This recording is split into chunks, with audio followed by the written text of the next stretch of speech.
Welcome back to another round of Squared Circle sessions where the road to WarGames is getting louder, messier, and way more unpredictable by the minute.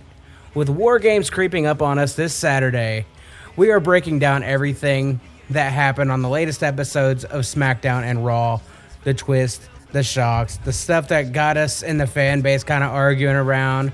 But you know what? That's the IWC for you. As always, I'm Rambo. I'm joined by Hannah and Braden. How are we doing? I'm good. How are you? I'm here. I'm here as well, and I'm excited to talk about some wrestling. And just a quick little disclaimer. I might sound a little rough. I'm getting over being sick.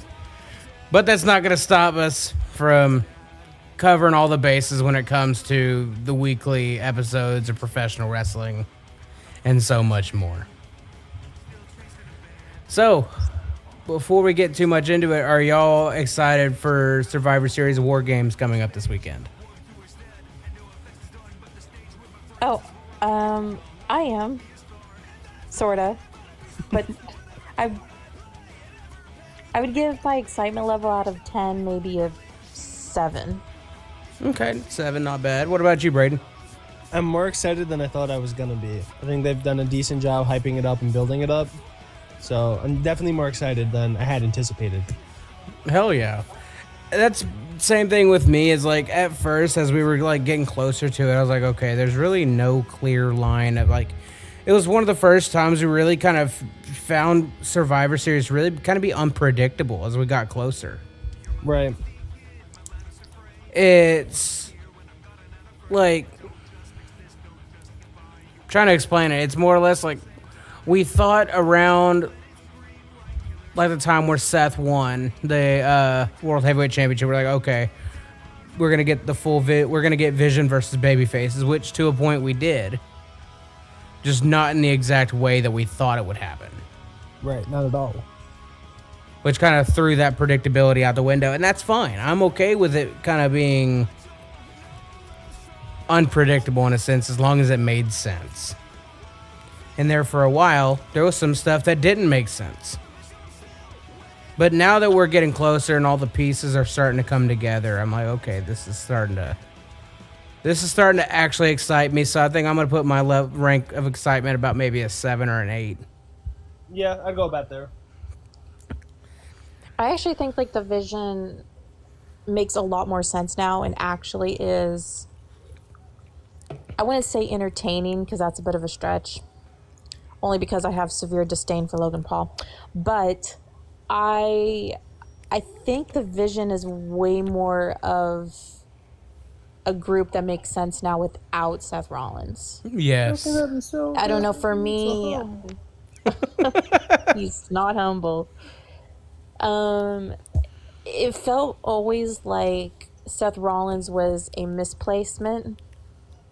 It just didn't make sense. And I don't feel like he had the natural chemistry with Paul Heyman that like Roman Reigns or Brock Lesnar or CM Punk had. Only because I don't think Seth Rollins has had the history that Paul Heyman has had with the other three. Because Paul Heyman, you know, back in the day, he was the manager of the Wild Samoans. So he's known Roman, Jay, Jimmy, probably even Solo since they were children. And he, you know, he helped mold CM Punk and OVW. He fought for him on the main roster when he was told memos to fire him. And, you know, he worked with Brock Lesnar like when he first came up in 2002 and they had instant chemistry. So I just don't think Seth, because I don't think Seth and Paul have, like for a shoot, like actual history with each other. It kind of felt almost like a forced union. Yeah. Well, And when they added Braun Breaker and Bronson Reed, I felt like it was holding them back with Seth Rollins as the leader. And I feel like ever since Seth Rollins unfortunately got injured, it's almost been a blessing in disguise because I feel like Braun Breaker and Bronson Reed have been better utilized since. And I actually think adding Logan Paul, like adding that annoying little fixture into the group actually helps. How can that be so good? Look at you so humble. Because unlike Seth When you Rollins, said fixture, sorry to interrupt, but when you said fixture, that's not what I thought you were gonna say. no, but the only difference is Logan Paul is very good at Nothing. I'm just giving. kidding. Everything. No, he's really good at giving genuine heat, Oh, it's which heat, is all where I right. feel like it's where I feel like Seth Rollins was lacking. So I feel like inserting that natural organic heat into the group has actually worked. So that's just how I feel about it. I feel like Seth Rollins did not fit in that group. That's very, very, like, for a while, it almost kind of seemed like it was the Seth Rollins show with the Bronze as kind of the backup dancers, Yeah. for lack of a better term. I don't really like using that term, but Well, I kind of think what it was. The whole thing was like the initial turn of Seth going with Paul. That was all for the pop and the shock at WrestleMania. Like that's why Seth went with Paul. It was the left turn move that was going to shock everybody, and then they kind of had to build from there. Like, okay, now we have Seth and Paul together. We got a reaction. What do we do now?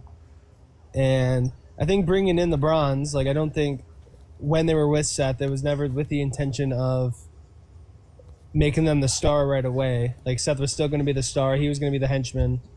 And then I think the turn would have happened eventually.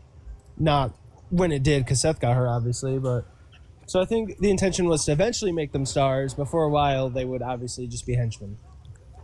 Well, I also think for a while they were just trying to make it almost like Evolution 2.0. And I think they're Right. really trying hard to make Seth Rollins be in that Triple H position and then have Paul Heyman play the role of Ric Flair. And But then it'd be a slow burn to build up the other two. Yeah. But the problem is Seth Rollins isn't Triple H. You know, Triple H really, really made being that leader work. Also because he really kind of was the man on Raw at that point. But unfortunately, I think with Seth Rollins, why it really didn't work is because unlike Triple H like played into the fans booing him. He did not get them to cheer for him. He wasn't cutting a heel promo and then going into what Seth always did, say his catchphrase and then get the audience to say Seth freaking Rollins at him. So he's cutting a heel promo but then doing like a babyface thing at the end. It's like you can't be a heel if you are trying to seek validation from the crowd. It doesn't work. If the fans are booing the crap out of you, embrace it and play into it. And I think that was something that Seth Rollins never did. It almost seemed like he would try to seek validation by the end and like letting them sing his song. If I was a heel out there and they shut off my music and they were still singing my song, I would start going right into my promo. I want to give them an opportunity to sing at all, ever. I wouldn't even have a pause in the middle of my promos because I do not want to cater to the audience. I would not want to give them an opportunity to sing, and I would not give them and I would not go on my shtick of like the revolutionary, I'm a visionary, I am Seth freaking Rollins. If they chanted it back at me, I would cut a heel promo back at them and say, you don't get the right to say that name at me. You don't get the right to say my name. I'm better than you. So I would have loved to have seen Seth play into that more. But I think that's originally why the vision never worked, is because he was trying to be a heel, but then he's seeking validation. You can't seek validation when you're a heel. Because in your mind, you think you're better than the audience. So No, for sure. But you like, get what I'm trying to say? absolutely. Yeah. But like with the build up for Survivor Series for me, like overall, is definitely like started to get really good within the last couple of weeks. As we've said in the previous episodes, like week by week, each episode's starting to get a little bit better and a little bit better and a little bit better. But I think I might not speak for everybody, but I thought this go home episode for Survivor Series was the best go home we've had in the last few months, or for the last few PLEs. I would say so. The only gripe I've been having, and especially because we're covering both SmackDown and Raw, SmackDown and Raw had no women's matches. I want to know why. Oh, that is true. Are they reverting? Because like they only devoted 10 minutes to the women on SmackDown for a 2-hour show, and no women's matches, just a segment, which was the last 10 minutes of the show. I don't even think it was the last 10 minutes. I think it was like my time 6:52 by the time Rhea and Company came out, and the show ends at 7 my time, and I'm like, no women's matches, and you're only giving them 8 minutes. And then this Monday Night Raw, an almost 3-hour show, and they only get a segment for, again, another 10 minutes, and no women's matches. It's like, I was kind of, it's like I was put in a time machine. It's like, are we back in the Divas era? Fuck, I hope not. It's like, Right. I I'm felt sure like we they're- reverted. I went on Twitter. It's like, are we going backwards here? I tweeted WWE and Triple H. I'm like, are we going backwards here? SmackDown, no women's matches, and they only get an 8-minute segment. And then on Raw, an almost 3-hour show, no women's matches, and only a 10-minute segment. I was like, hashtag Raw 2008 is exactly what I put. And it's like, you know, for a company that says the women are equal, they sure don't get equal time on the screen. That's for sure. Right. I'm sure they're not reverting, like more of a dumb move, like just not thinking about it or coincidence. I would assume. I'm hoping to assume so, you know, like with how much traction women's wrestling has gotten over the last 10 years. Obviously they see that and see how much of a vital part of the show that they are. Because I like to say, I feel like when Raw has a women's main event, the main event is 10 times better. Like, the closing of the show was way more exciting. Yeah, for the most part, yeah. Especially given the last little while where it's been rinse and repeat main events. Right. But moving on from that, we will go into Friday Night SmackDown, which starts off with, of course. Well, no, not of course. I don't want to say that. Starts off with a promo that led to Drew McIntyre absolutely annihilating Cody on his bus. Why am I... my notes is being really weird right now. Hold on. But no, like, what did y'all think about this opening segment? I mean, I think it was a solid opener. I mean, I like that they're incorporating more build into the match, but again, it's still just Drew and Cody. Like, that's what we've had the past couple months.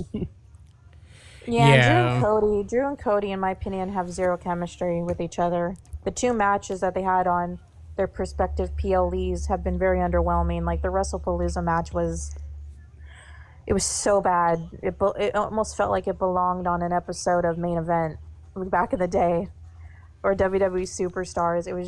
It just had that level of excitement. And they faced again.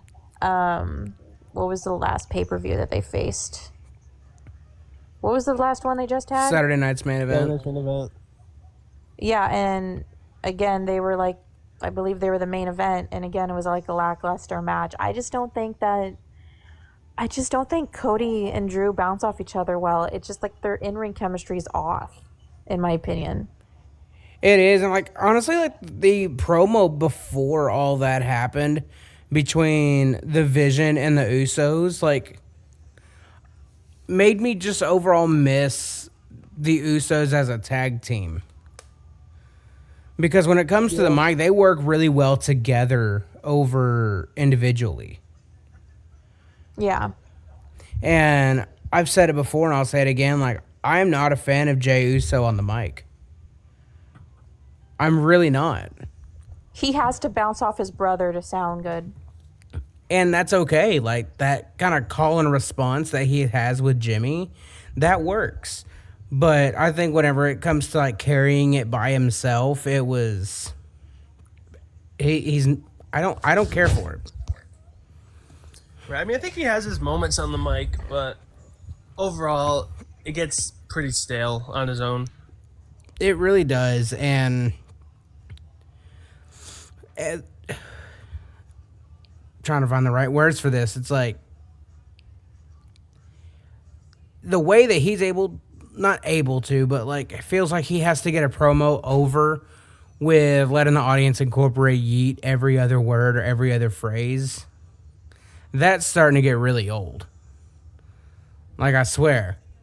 But Friday, that was kind of a breath of fresh air where it was both of them work and they didn't need the incorporation from the crowd to help get that over. Does that make sense? Agreed. They definitely work better together.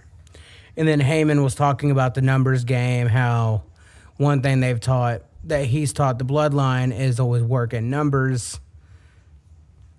It's for them and only 2 of the Usos. And that's where they said, we didn't come alone. Cody's music hits, but no Cody. I wonder why. Which led to cameras rushing out to the bus and Drew coming off and then Cody kind of laying there. I mean, I do like that angle. I'm a sucker for a good backstage beatdown. I am too, and like it really kind of helps me. Like, not helps me because I've been an advocate for this Drew McIntyre for a long time now. Oh yeah, but it just kind of shines it up more and makes me question, wow, they still haven't put the title on him. Right. If they put the title on this Drew McIntyre... and with a crowd? Oh, Lord. Yeah, just with the crowd. Right. I just don't see them ever putting the title on Drew. No, I think Saturday Night's Main Event was the last opportunity to do so. And it's like, even like when we finally had our, the team set for the men's WarGames, you can totally tell who they're trying to shoe in as like the face of the company, because even with the graphic, Cody Rhodes is front center on the babyface team. It's not even he was shoehorned into a storyline that didn't even involve him. The 2 people that it really, for like the past couple of weeks, because Roman's a part-timer, it's like technically what's going on right now is more CM Punk's problem than even Roman and Cody's. Roman is a ripple effect of it because he was screwed at WrestleMania and he has his issues with Paul Heyman and, the Vision members. But when I saw the graphic for the men's WarGames match, the moment it was, finally made official, because over the weekend Triple H posted about it on his Instagram and Twitter and Facebook. I look at the graphic and I'm like, why is Cody Rhodes front and center? And then, people in the comments would be like, well, because he's world champion. I'm like, well, technically that's not exactly true. He's WWE champion. The world champion is Punk. And this is more of Punk's problem than Cody's. So it's like, it should be like Punk in the middle, and then Roman and Cody, and then the Usos. So it's like, you can totally like tell the little Easter eggs and the little hints that WWE is giving based off their graphic placement, like who they're actually caring about as like the face and who's always like the center. And it's really obvious that Triple H is really trying to make Cody Rhodes the new John Cena. Right. And honestly, that can't work. No. Because, like, Cody's... And to a point, I see it, though, because Cody's wider fan base is that younger demographic. Same with how Cena was. It's usually the grown-ups that are booing the shit out of Cody and all that stuff. But once that segment was over, led us to the United States Open Challenge, which, again, I fucking love. It fucking rocked. Ilya and JD. What a match. Well, I could watch them fight forever, and I would not get bored. Right. Just a fucking awesome match. And I will preach this until I cannot speak anymore. JD's selling is, in my opinion, on par with Ziggler's. Yes. When it comes to selling, he is like the modern day Dolph Ziggler. That's a great comparison. Like, that's the comparison, I think. Because he can make a move that looks like shit, look like $1 million. Right. I mean, there's always room for a guy like that in WWE. Oh, yeah. And the way that he's like, we've seen JD work with quite a few people now in his time in NXT and on the main roster. And he knows where to elevate his skill, and he knows where he needs to potentially like downgrade his skill a little bit. He's got that diversity, and then his agility, his athleticism, his selling. Dude is like, if done right, he can be huge. Oh, yeah. Just get him out from underneath the Judgment Day umbrella. Yeah, he's a sleeper for sure. Like, I feel like he is the most, I think he's the most slept on person in the Judgment Day. Oh, yeah. I would have totally pulled a swerve. I would have had JD win. Why not? I wouldn't have been upset about that. No. It's like I don't know why WWE doesn't have that mentality more often. Why not? It's what I would have as head of creative. If somebody came up to me, Michael P.S. Hayes came up to me, you know what, Ham? Yeah, JD McDonough. He got something. And I'll be like, When did we get How Michael about- Hayes on Holy the shit, Michael Hayes, nice to meet you, bro. how about we put the United States title on him? I'd be like, well, shit, Michael, why not? Holy shit, we got a free bird up in here. Bad Street, Atlanta, GA. Okay, but that's what I would do. Like, if it's be like, JD's great, and it's like, why not do the most unpredictable move? I would have just like, why not have him beat Ilya? Well, like, it would not have hurt Ilya. I just like imagine doing the most unpredictable thing. Imagine if JD McDonough would have just sporadically became United States champion. What? I wouldn't have been upset about that. No, me neither. I feel like maybe How the was only issue my I see- impression, by the way? I thought Michael thought he Hayes was took here. you hostage for a second and had him talk. Is Michael Hayes in the room with us? Hey, what up with the Rumble? Michael Hayes, what do you got to say about that? No, I mean, it would have been cool if JD won that. I think the only issue I could have seen with that is him still being in the Judgment Day, like just how that would fit in. But once out of Judgment Day, I could totally see him being a U.S. champ. Oh, absolutely. Like, that'd be dope. It would be kind of funny to see JD win singles gold and then kind of move into a feud with Balor where it's like the jealousy side of Finn Balor. That'd be great. I think you could set that up easy. It's like Balor could basically use the term of like, I helped you get to where you are. I made you get to where you were. I brought you into the Judgment Day.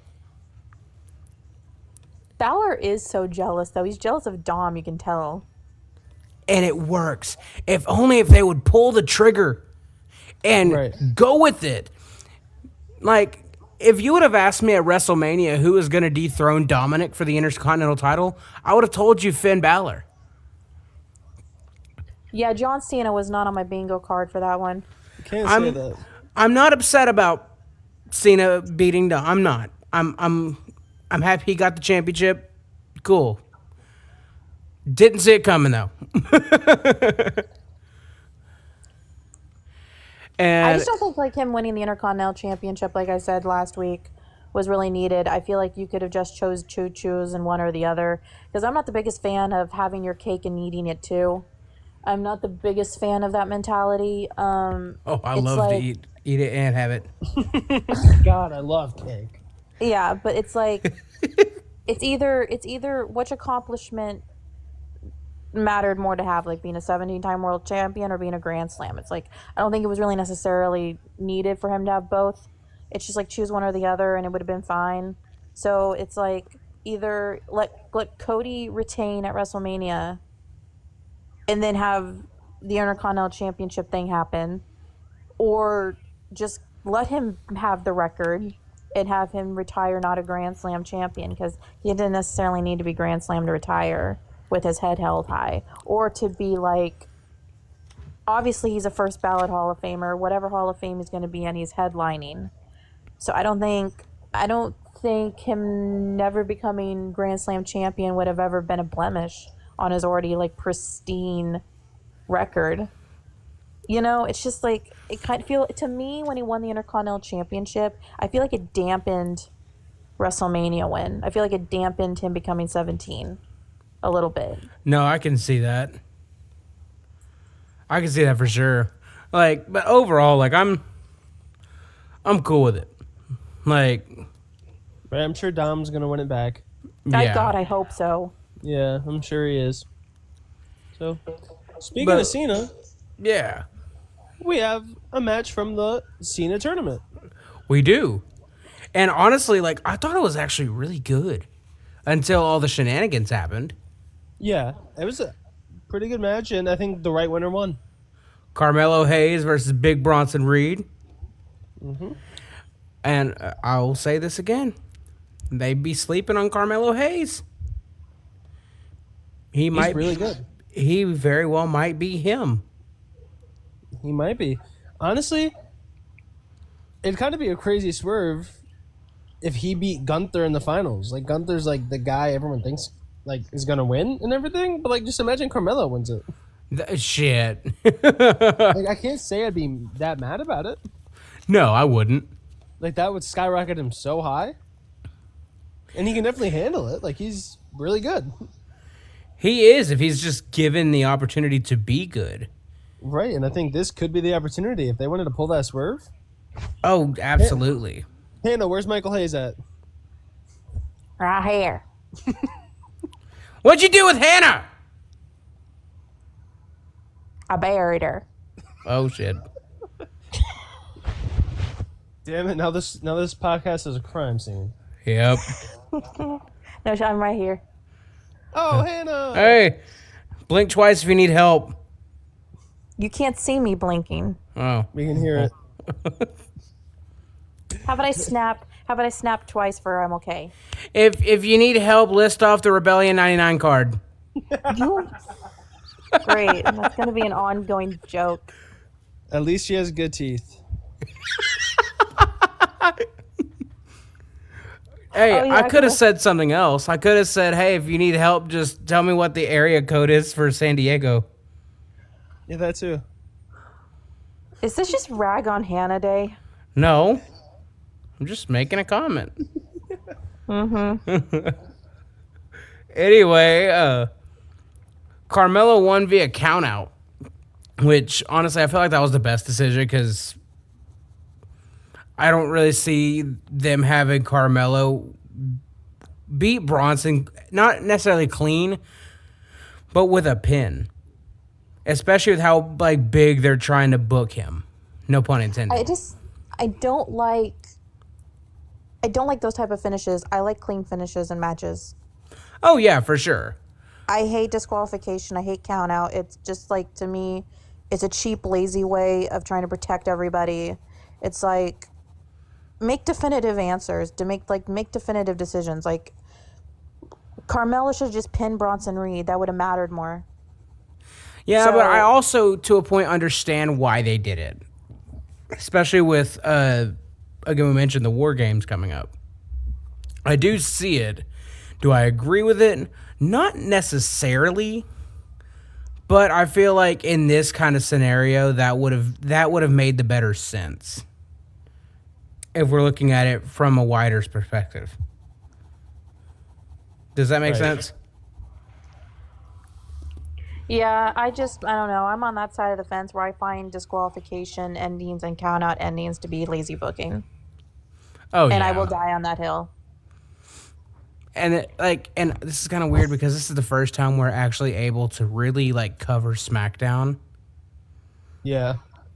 because overall SmackDown was actually pretty damn good. Yeah. I'll get on my full thoughts about that when we finish up, but Then It the- still needs a lot of help. Oh, it does.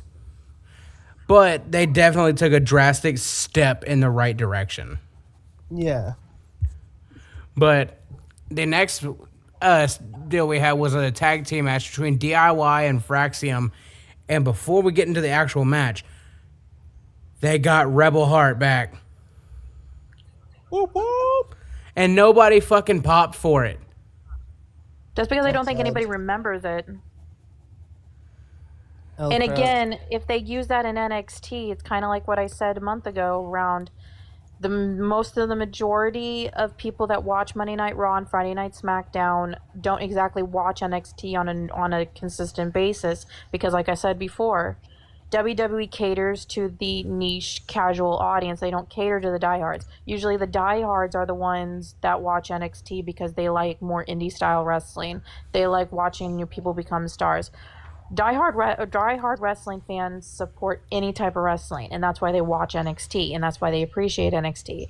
You got Raw and Smackdown fans, however, are the casual viewers. Now, I'm not saying that all of them aren't diehards because they are. There are a few diehards, but there is a bit of a barricade between people that watch NXT and people that watch Monday Night Raw and Friday Night SmackDown. So I can understand why they didn't pop for it because they probably don't even remember it. Or second, they probably never even heard it because they don't watch NXT.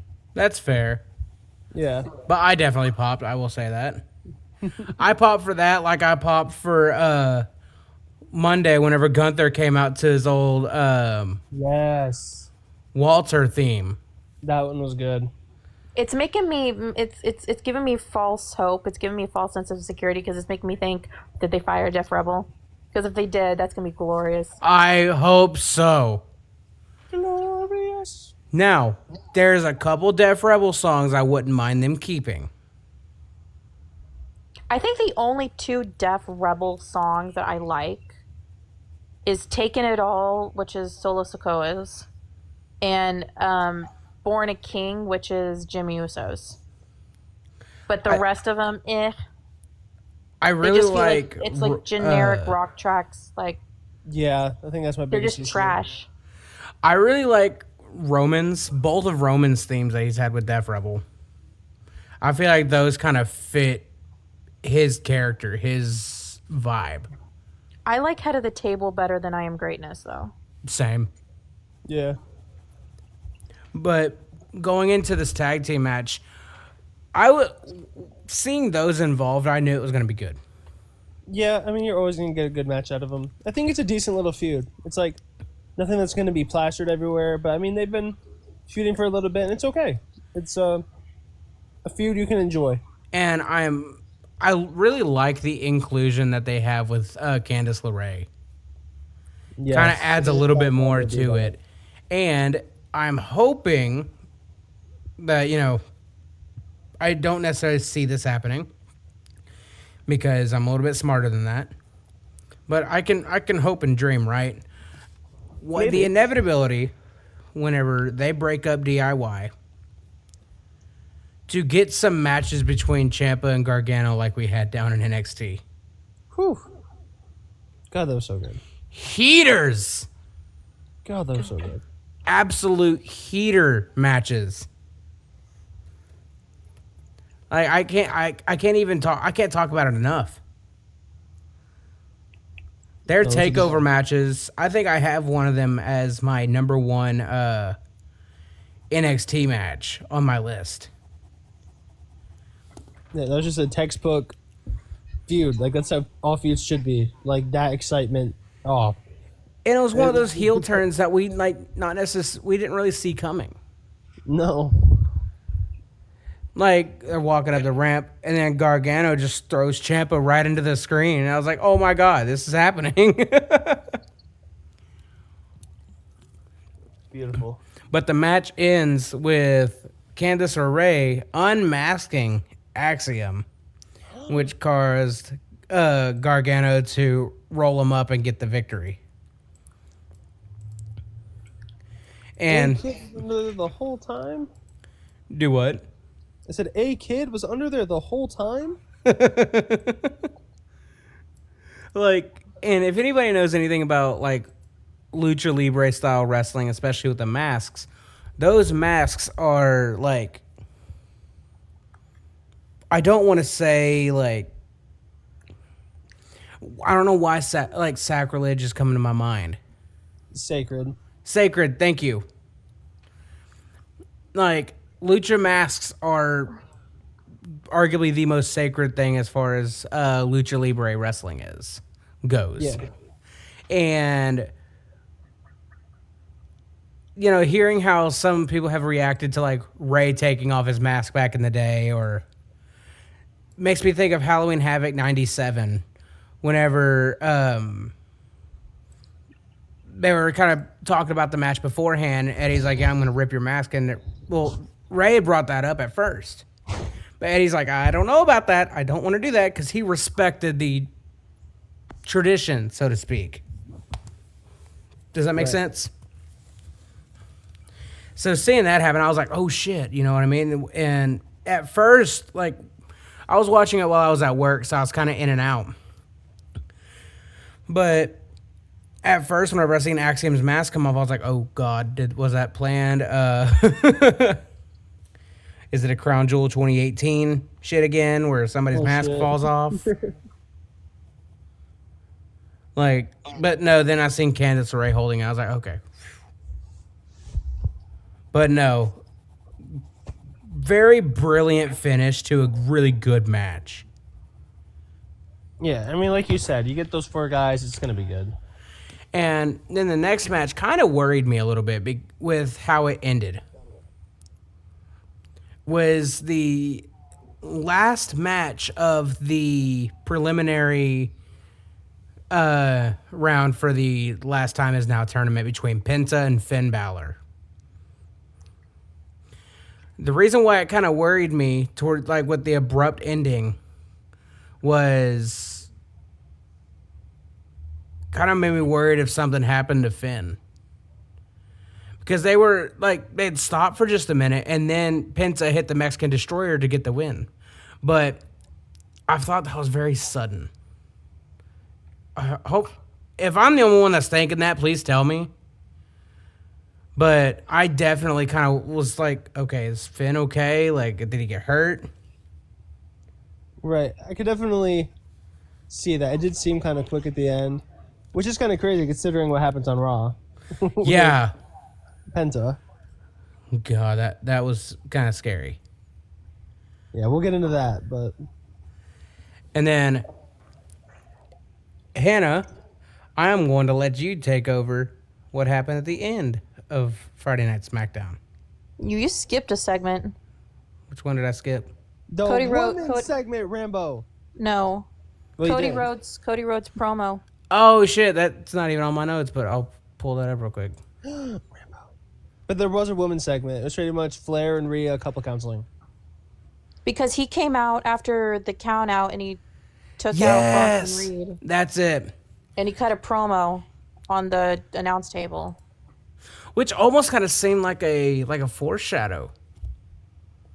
Where he was telling Paul Heyman where, you know, he mentioned the WrestleMania poster. He's like, those are all your guys. I've beaten them. You raise them, and I beat them. Which is a hard line. This was a good Cody promo. Which, it's like, okay, Roman, yeah. Brock, yeah. So does this mean we're eventually going to get a Cody and Punk feud? Oh, yeah. I really hope so. I really want Cody and Punk in a program together, but I don't want WWE to do the thing where because like this is what I don't like about the IWC online. They always assume that one of them has to turn heel. It's like I'm okay, and I like to check them. I tell them, well, who went in as the heel at WrestleMania 17? Nobody between Rock and Austin. They both had a babyface versus babyface thing going on leading up to WrestleMania 17. And I always tell people, who walked in? Who walked in as a heel?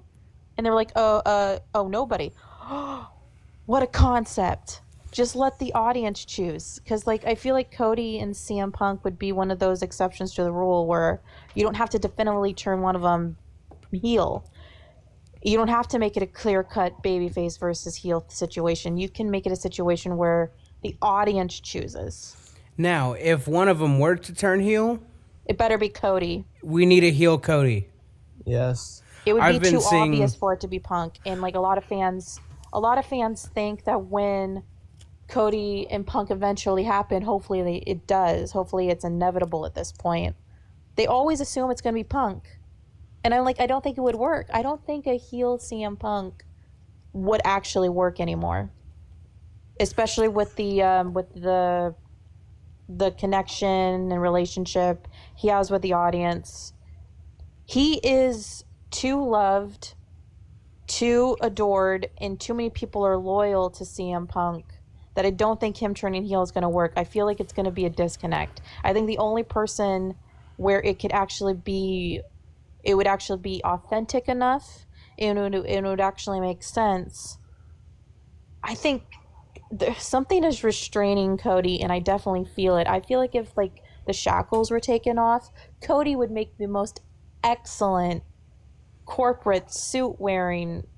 Yes. Because he already wears the suits. He already slicks his hair back. He's got the tour bus. He kind of acts bougie. So I would placate into that. CM Punk is very much the modern day when it comes, and I'm not talking about star power wise, because I always feel like Stone Cold Steve Austin is the most popular guy that's ever been in the wrestling business. I don't think anybody's gonna take that spot. Not even a CM Punk. But if you look at how the connection is with the audience, the WWF Attitude Era audience was very loyal to Steve Austin, to the point where it felt like a really weird disconnect when he turned heel during the Invasion angle in 01, and it kind of didn't work because the audience didn't want to boo Steve Austin. They didn't want that. So I feel like in 2025, especially with the past 2 years since Punk's been back in WWE, which today, by the way, is his 2-year anniversary of coming back. Exactly. Yep. Mm-hmm. 2 years ago today, hell froze over. Yeah. And was your girl happy? Whoo, hoo, hoo. I'll always remember that night. But it was every feud that Punk has been in since he's come back. Drew and Seth Rollins have really tried making him look like the bad guy and say, you left, you abandoned, using all of those subliminal messages to kind of put into the fans' head, like, yeah, he did turn his back on us, didn't he? But did the fans start booing CM Punk when he was feuding with Seth? No. They were booing more Seth Rollins. Seth Rollins, in the eyes of the fans, was the bad guy. In the eyes of, when it came to Drew McIntyre, in the eyes of the fans, Drew was the bad guy. Punk as a heel is never going to work. I don't think so. I think he has too much of a loyal. He's gained a trust with the audience that I don't think a heel turn on Punk would favor him in any way, shape, or form. No, and if we get a heel Cody, he needs to get rid of that blonde ass hair. He needs to go back to black hair. But no, I've been watching. I've been seeing on TikTok a lot of clips from heel Cody in the Ring of Honor days and indies. He was ruthless. And the way that he would communicate with fans, it's like, holy shit, dude. Oh, yeah. He has it in his bag. He definitely does. And he can. And if they were to execute that, and if somebody had to turn heel, it absolutely needs to be Cody. Yes. It also just give him that spice. It really would. It would revitalize his character. Yeah, because I'll ask you too, if when Punk and Cody eventually happen, storytelling wise, which one would interest you more? A babyface Punk and a heel Cody, or a heel Punk and a babyface Cody? I'm sick and tired of babyface Cody, so heel all the way. So both of you agree that a heel Cody Rhodes and a babyface CM Punk is the better business decision? Absolutely. 100%. All right. So we are all in agreement. Yes. Uh-huh. But anyway, now that we've covered that segment now, my apologies. Yeah, I was like, you skipped out on a really important chunk of SmackDown. Oh, I'm sorry. Oh, you're fine. Now, I just thought that Cody promo was good. Yeah, was a it good really Cody promo was. for once. It really was. It was like, I thought that was fantastic. And honestly, like, it did its job. It made me like really invested in War Games coming up. Right, he had some hard lines. What's the one? Historically, a Steiner's ever been better than a Rhodes.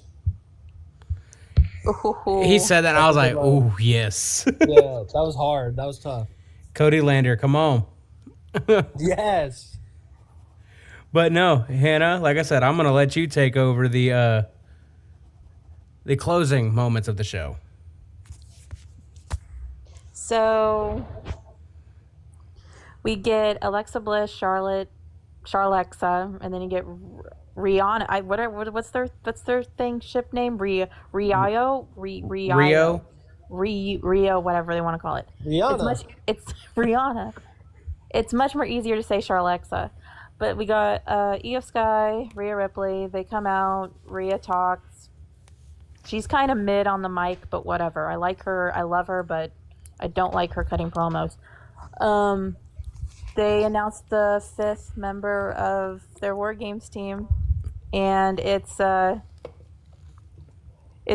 Lee, which I did not expect to see her on SmackDown at all. So what I wish they would have done... I was about to troll, by the way, but I am glad I didn't. Whenever you said it was, and you stopped, I almost went, Santina Marella. No. I wish... No. We kind of knew it was going to be AJ, and I kind of wish we didn't fully know, because when AJ was being interviewed by Jackie Redmond with Maxine Dupree on Raw last week when she won the IC championship from Becky, I wish it would have just been that segment, and then, AJ stayed to talk with Jackie, and then it faded to something else. When Rhea came up and said, "You got a second to chat," I'm like, "Oh, I already know." Okay, so so definitively it's going to be AJ. I kind of wish we didn't see that tease. I would have much rathered we got that more surprise, that type of surprise on SmackDown, where you're not exactly sure who the 5th member is going to be. I think when they inserted Rhea into that backstage segment, it gave it away. It gave away the surprise. So that's the only little criticism tidbit. But I'm happy it's AJ. I'm very excited, yet at the same time terrified, because I am worried. Because it's her first ever cage match. And because I know she has cervical spinal issues from wrestling in the past, I want them to be very, very careful with her, because she is tiny. She is scrappy and she can go. But she, out of everybody in this match, she's the smallest, weight-wise and height-wise. And because she's going to be in the ring with like Lash Legend and Nia Jax, and then Becky came out and attacked AJ while she was coming down to the ramp, because that heel team attacked everybody in the ring. And then we now know Becky is going to be a part of War Games. It's just that I really want them to be very, very careful, especially with AJ. Yeah, and now, if she was stepping into the War Games cage with like a 2020, 2021 Nia Jax, AJ's done. Right, that's a scary thought. She straight up, temporarily ended the career of Kairi Sane for a bit. Yeah. But overall, on this... go ahead. But this War Games match, I'm actually really excited for. I just cannot believe we're getting AJ Lee in a War Games match. I never thought that was going to happen. No, straight up. Could you imagine, even a year ago, if somebody was to tell you last year at War Games that in 2025 we're going to have AJ Lee in War Games, I would have thought, what exactly have you been smoking? And where can I get some? But like for me as an AJ Lee girl, as somebody that like loves her to death, I want her to be careful because I'm excited for her, but at the same time I'm terrified. Oh yeah. But overall, what did y'all think about this episode of SmackDown from top to bottom? It was a better SmackDown than we've been getting. I still think there's a lot of things that can be executed better. Like what I said, I'm very disappointed there was not one women's match on the card. If I feel like maybe if they wanted to take the Cody promo out and maybe insert a women's match into that. I don't know. I feel like certain segments can be taken out to insert a women's match, but besides that, I would give it, I think out of 5, I would give it maybe a 3.5. That's fair. Braden, what about you? Yeah. Altogether, it like I don't know a better word. It was a weird SmackDown, but not a bad weird. Like the matches we had 2 Cena tournament matches, a tag match, and then a United States Championship Open Challenge match. We didn't get really any major story matches, and like usually we at least get like one. So like those matches, but they were just great matches. Like Oh, just for well sure. done. And then we got a few promos here and there. Like something to me about it felt weird, but it felt good. Like in the right direction, I think is a good term. Yeah, and like again, I say like it's almost like a breath of fresh air Right. compared to what we have been getting. Like That's a good word for it. hell, we're actually able to cover full episode of SmackDown. Yeah, we don't do that often. I don't think we have. Not really. And then here in just a second, which one of y'all would like to go first with y'all segments?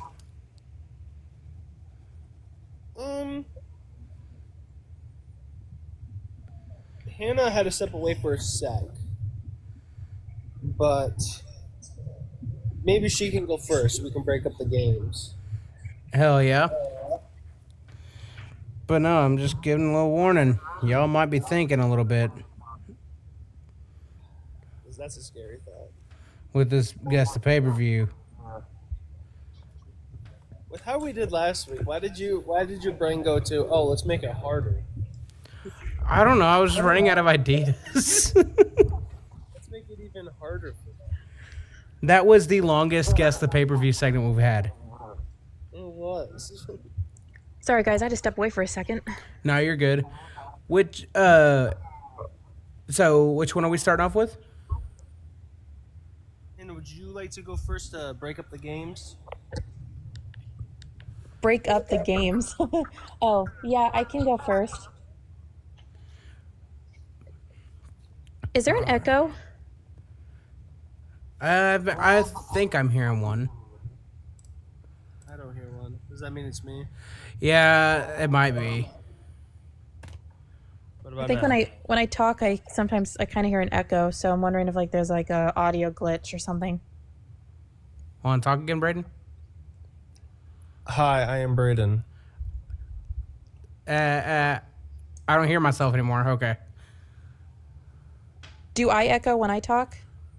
No, I don't hear Okay. it. Did I echo? All right. That was just weird. I was like, because I could hear me echo, and I'm like, oh, there's an audio glitch. It's okay. I can edit that out. It's fine. Technology, ladies and gentlemen, you gotta love it. It's the anonymous Raw general manager coming after us. What? Oh boy. And I quote, And I quote. That was such a fail because it should have been Michael Cole all along, not Hornswoggle. That would have made way more sense storyline wise. it should have been the gobbledygooker. All right. So my quiz tonight is this one's gonna kind of sound narcissistic, but I don't care. Lord. Is this just about Hannah? Exactly. Oh. So since we've been doing this podcast, this one will mark 2 months. I kind of want to see how well you've been paying attention to everything I've been talking about. So I have decided to see which one of you kind of knows me best on a wrestling standpoint. Question So number I 4. have What is a- Hannah's social security number? No. I have a fun little one. I have a "Do you think you know me?" quiz. If you get I that. get the reference. I get it.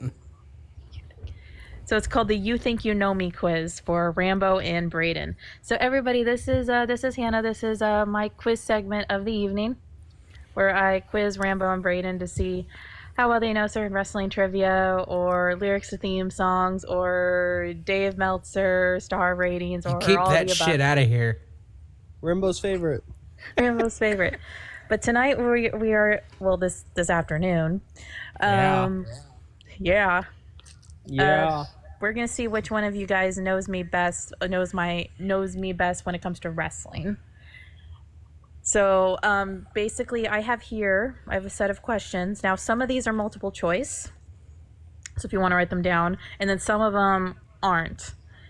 I always To make it sucked easier, at because multiple some choice of in these school. questions you'll be like, I have no idea, so I'll give you like they're like A, B, C, and D, so there's 4 different multiple choice, and then you guys have to guess which one to make it a little bit easier. What's the scoring Gotcha. going to be? 19 to 4.5 again? Let's I hope don't so. know.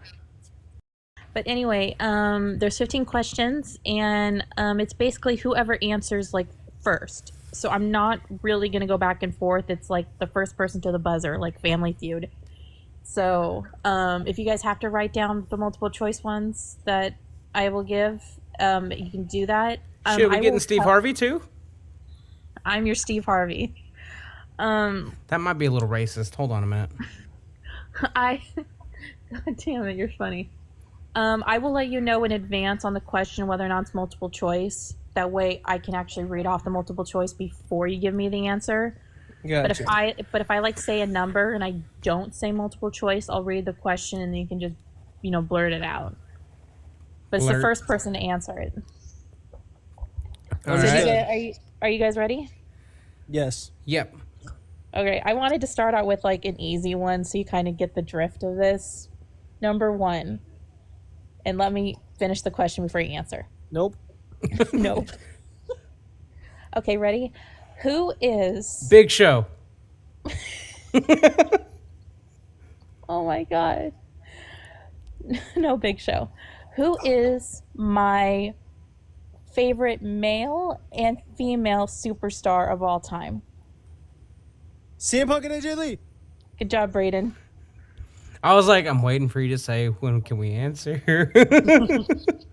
So when there's a pause, when I stop talking, you can answer. Okay. All right? So, but Braden gets that point. So It it's is CM not- Punk and AJ Lee. So it's not Big Show and Jillian Hall. Gotcha. It never will be. Sorry, Braden. Bullshit. Well. Well, It's a big show. number 2. Which member of the Shield was my favorite initially? Dean Ambrose. Ambrose. Braden was a hair quicker, so Braden gets the point. Damn. Did it too early. I heard him say come out of Braden's mouth first. Oh. That sounded so... I didn't even did mean to not say mean that that the way- quick. I'm sorry. Might have been my fault. I did not mean that the way that sounded. I didn't mean to say "oh" that quick Oh my or that God. loud. I'm sorry. Oh shit. Yeah, When she said that, like immediately, I'm just oh. I am so sorry. I did not mean to say it like that. It's not what I meant. Damn, but- Braden. Any- So that's what gets you points around here. Got it. Do what you gotta My do. apologies. I know how that sounded. Okay, hold on. Yes, he's right. It was Dean Ambrose. I bet he was.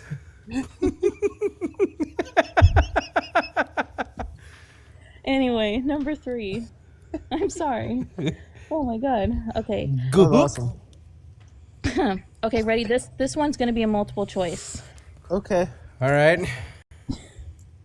What is my all-time favorite pay-per-view of all time?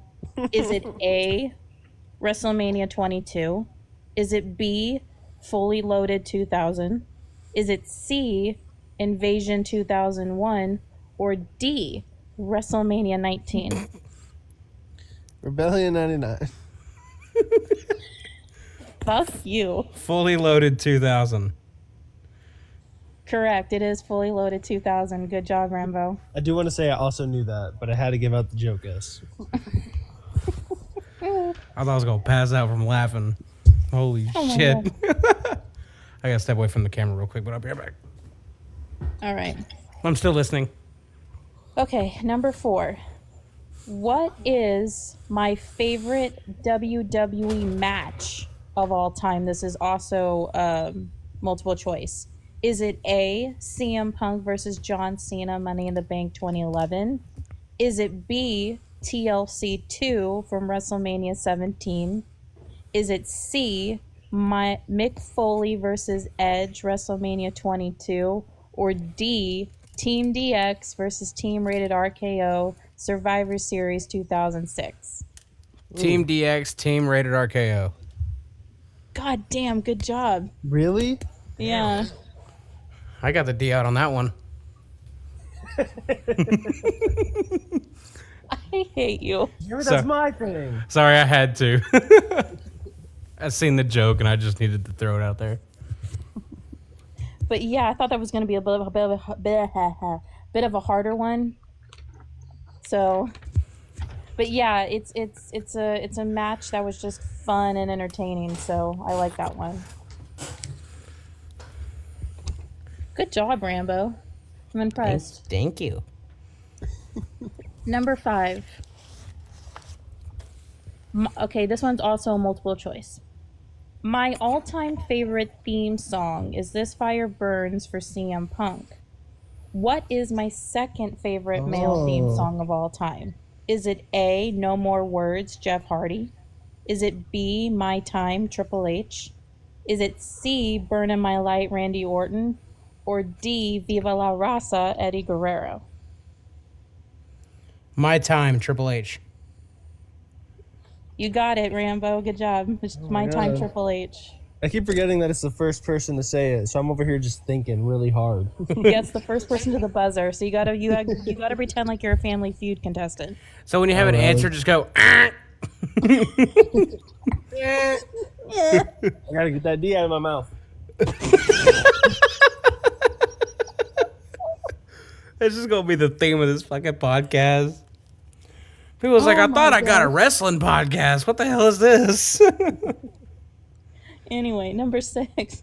Is that what they meant by squared circle sessions? Anyway, number 6.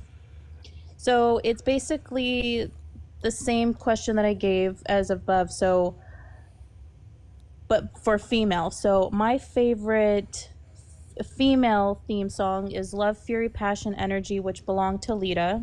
It's her theme. What is my second favorite female theme song of all time? Is it A, Pourquoi, which is Maurice's? B, Legs Like That, Maria? B, Let's Light It... No, C, sorry. C, Let's Light It Up, AJ Lee? Or D, Who I Am, China? B. What is it? B. I forgot which one that was. I think It's the B Maria was one. Legs Like That. Yeah, the Maria one. Good job. You got it. Nice. Snipe. I wasn't falling for the AJ curveball. Which is good because I was about to. All right. Number 7. Now, this one isn't multiple choice. Damn it. What do I consider is the greatest WrestleMania of all time? 22? Good job, Rambo. You got it. WrestleMania 22. Shit balls. Went Wow, to you the guys buzzer. really do know me. Went to the buzzer. All right, number 8. Shit balls. Shit balls. This is another multiple choice. Which male superstar was my first ever crush in WWE? Oh, Was it God. A, Dean Ambrose, B, Jeff Hardy, C, CM Punk, or D, Batista? Jeff Hardy. Good job, Braden. Was Jeff Hardy. Mine too. Mine 3. Number 9 is also multiple choice. I like multiple Which- choice. I do too. I loved it in school. Which B tier pay-per-view did I always look forward to watching growing up? Is it A, No Way Out, B, Unforgiven, C, Armageddon, or D, Backlash? Unforgiven. No. Damn it. No Way Out. No. None of you get the point. It was actually Armageddon. Rebellion 99. Fuck you. So nobody gets the point. But it was Armageddon. I always looked forward to watching Armageddon every year. Okay. Number 10 is also a multiple choice. The perfect 10. Who is my favorite tag team of all time? Is it A, Edge and Christian, B, the Dudley Boys, C, the Hardy Boys, or D, DX, HBK, and Triple H? Hardy Boys. Good job, Rambo. It is the Hardy Boys. Shit balls. All right, number 11. This is not a multiple choice question. Damn. What year did I start watching WWE, and what pay-per-view introduced me to WWE? Oh, God. Rebellion 99.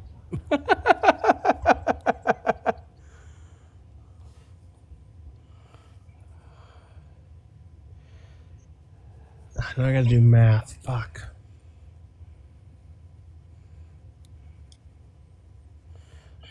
Fully loaded 2000? No, Okay. 1998. I was 1 year old. No, Oh, you said you were really young. So 2002.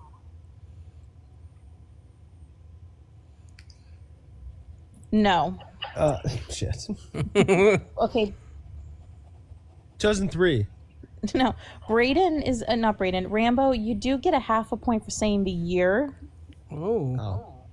but you got the pay-per-view wrong. It was the year 2000, and it was SummerSlam 2000. Oh. Yeah, that's close. But at least you got the year right. Oh, yay. All right. Number 12. We have 4 more questions. Number 12. This is a multiple choice. Which WWE video game is my favorite? Is it A, SmackDown vs. Raw 2011, B, SmackDown vs. Raw 2007, C, 2K13, CM Punk on the cover, or D, SmackDown vs. Raw 2006? SVR 2007. Wrong. Shit. SVR 2006. Good job, Rambo. SmackDown vs. Raw 2006. Specifically GM mode, which was what I was addicted to. Yes, it was so good. All right, number 13. This is another multiple choice. What is my favorite WWE rivalry of all time? Is it A, John Cena versus CM Punk, B, Bret Hart versus Shawn Michaels, C, Edge versus Matt Hardy, or D, Lita versus Trish Stratus? Ooh. This damn chair is loud as fuck. Edge and Matt. No. Fuck.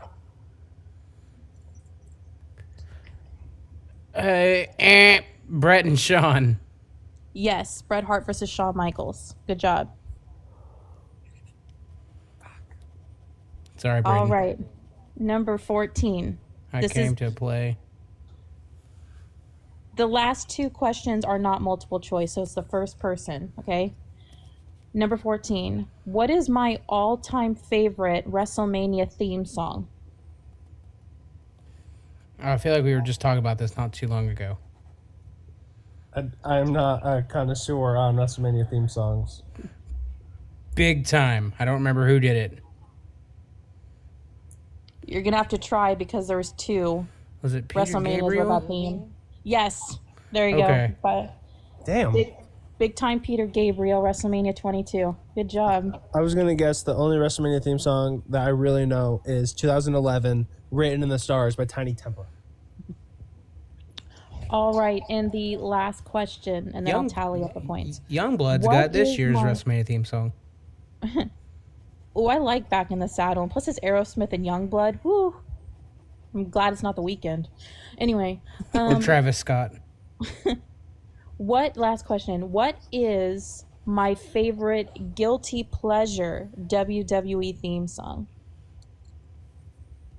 Well, it's a big show. It never will be The Big Show. I was waiting for him to say humble. That was my next guess.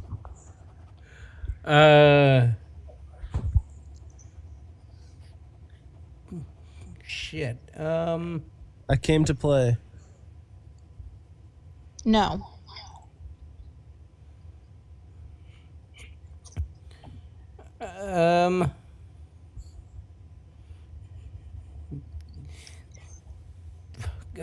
No more words.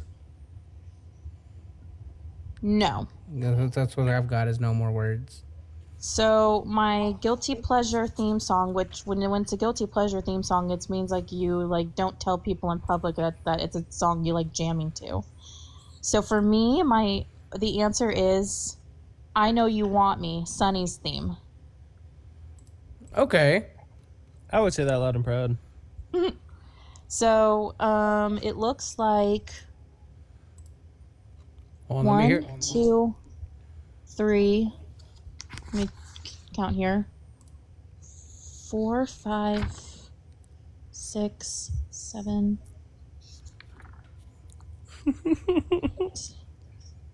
Ooh. So it looks like Rambo, you got 8.5, and then Braden, you got 1, 2. Hold on. 3, 4.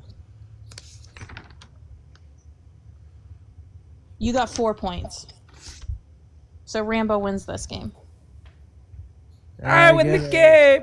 I'm the shittier co-host. You're not. I don't know Hannah at all. But according to this quiz, I Rambo, am. Rambo, you indeed know me. And kinda hope so. seen. It's not like we have a podcast together or something. Mm-hmm. I don't know you. There's my quiz. But, you know, sometimes we all struggle in life. And one of Want a those beer back? things... Oh, okay. Well, I'll wait then.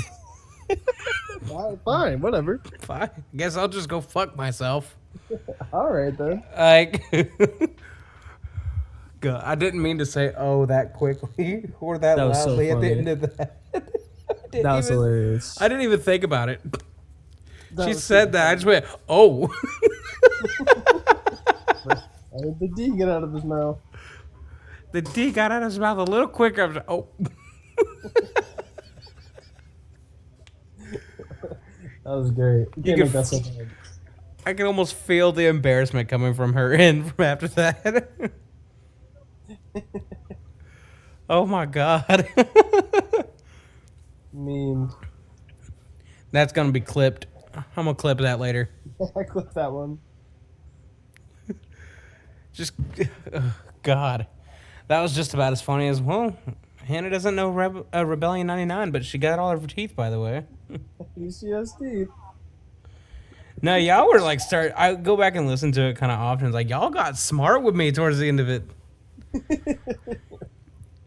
I was kind of getting smart with y'all too. Just like what pay-per-view was it? And I said one of them, and you went, "Oh, one of them. Is that right?" You pushed me to my edge, Rambo. I guess. I'm gonna get the D out of your mouth. Oh. What did he say? I'd rather you get it out of my phone, but you know. That's neither here or there. That part I'm editing out because I just got that. I'm editing that part out. Yeah, I did. Because with no context, that could get me an episode with Chris Hansen in a couple weeks. That'd be a great interview. Get him on. Do I need to cut a promo on Chris Hansen? Yes. You walked into this dude's house while he's just wanting to have a slice of pizza. What the hell, Chris? Anyway, what's next? I was talking from the heart, and you just had to walk away. Like, come on. He was in the midst of like a heartfelt. No, I'm in the middle of doing something for my mom, so I'm going to be in and out for like maybe 20 minutes. No, that's fine. I was just like, I was talking about something. It was like heartfelt, and you were like, I'll be right back. I was like, oh, okay. I'll start over. But like I was saying, is like, you know, sometimes we all struggle with certain things. And one thing, especially people when they're trying to find their footing in life, is they just want to be loved. And that's why we're going into Monday Night Raw right now. Oh, I get it. I get it. Whoa, never give me up. Whoa. That's what I was. Crazy opener. Yeah, I know. I am keeping where she just kind of left before that. That was funny. You do get extra points because you're wearing my boy's shirt. I just had to get out of that jacket because I was starting to melt. It was just smell like bacon in here in just a few minutes. I like bacon. I mean, I do too, but whenever I sweat, I'm pretty sure that's what it smells like. Oh wow, Chewy he's bacon, sweating. not crispy. I don't like crispy bacon. It's gotta be chewy. Oh, what the hell? It doesn't have any flavor. The flavor is crunchy. Yeah, but it just tastes burnt to me. So like, I like it chewy, so you actually can taste the bacon. Burnt is a flavor. Burnt is not a flavor. Maybe it is. I mean, what do you how would you define a flavor? Where you can actually taste like the something? bacon, like Can you taste burnt? you can taste burnt, but it's not. Okay, like, then it's a not like flavor. the seasoning. It's not like you're not tasting like the apple wood of the bacon. You're not tasting the smokiness. You're not tasting like the actual pork. You're just tasting burnt pork, and it's not a flavor. At least you weren't gonna say turkey. Then I might would have judged you. Mm. Turkey bacon's not real bacon. Anyway, Monday Night Raw starts off with, of course, the return of the century last week. Then he led to open up a promo on Monday Night Raw. We're talking about the Tribal Chief, Roman Reigns. Had his probably 10th return last week. Mm-hmm. Which led to him to cutting a promo this episode of Raw. And before he could even start talking, out comes Cody Rhodes. Oh. Whoa. Here comes Cody Rhodes. Adrenaline in my soul. Oh my God, it's Cody Rhodes. I prefer something Cody, but it's all right. No, Rhea Ripley sang that one time. Oh, and I know. Just stole it. And then before Cody could talk, out came CM Punk. And it almost kind of seemed like they were kind of having issues, like making sure they were all going to be on the same page come Saturday. It was kind of a dick measuring contest. Yeah. Oh. That's what it was. At least between Cody and Punk. At least it wasn't in Braden's mouth. Like, shit. It's like Cody and Punk were having a dick measuring contest, and Roman was like being peacemaker. He was like, no, let's get along. But then at the very end, he whipped his out and was like, look at this, though. Like, you can measure all you want, but look at this. That's like the perfect analogy, guys. That's how it went. Our families are going to listen to this episode and be like, what the fuck? I would say that to their face. Well, it's like funny how he's like, I hate Paul Heyman more than I hate you guys, and we got to get along, and I don't care whose team it is. But then he's like, by the way, that title would look better on my shoulder, and he just walks off. And then basically, like you said, he shows how long he is. Right, he ripped it out at the end. And then Punk grabs the microphone. I love him. He said, "Who are you talking to? Me or him?" And then Roman's like chuckling, and you see his veneers, and he's like, "That's up to you to figure out," and just like walks off. I was surprised because I think I would have totally brought it if I was in the ring with them. I would have brought it up, especially with CM Punk and Roman Reigns. Oh, please. What would you have done in a ring with CM Punk, Hannah? What would you have done? I'm not gonna go there. Now, what would you have done, Braden? But anyway, Get that D out of my mouth.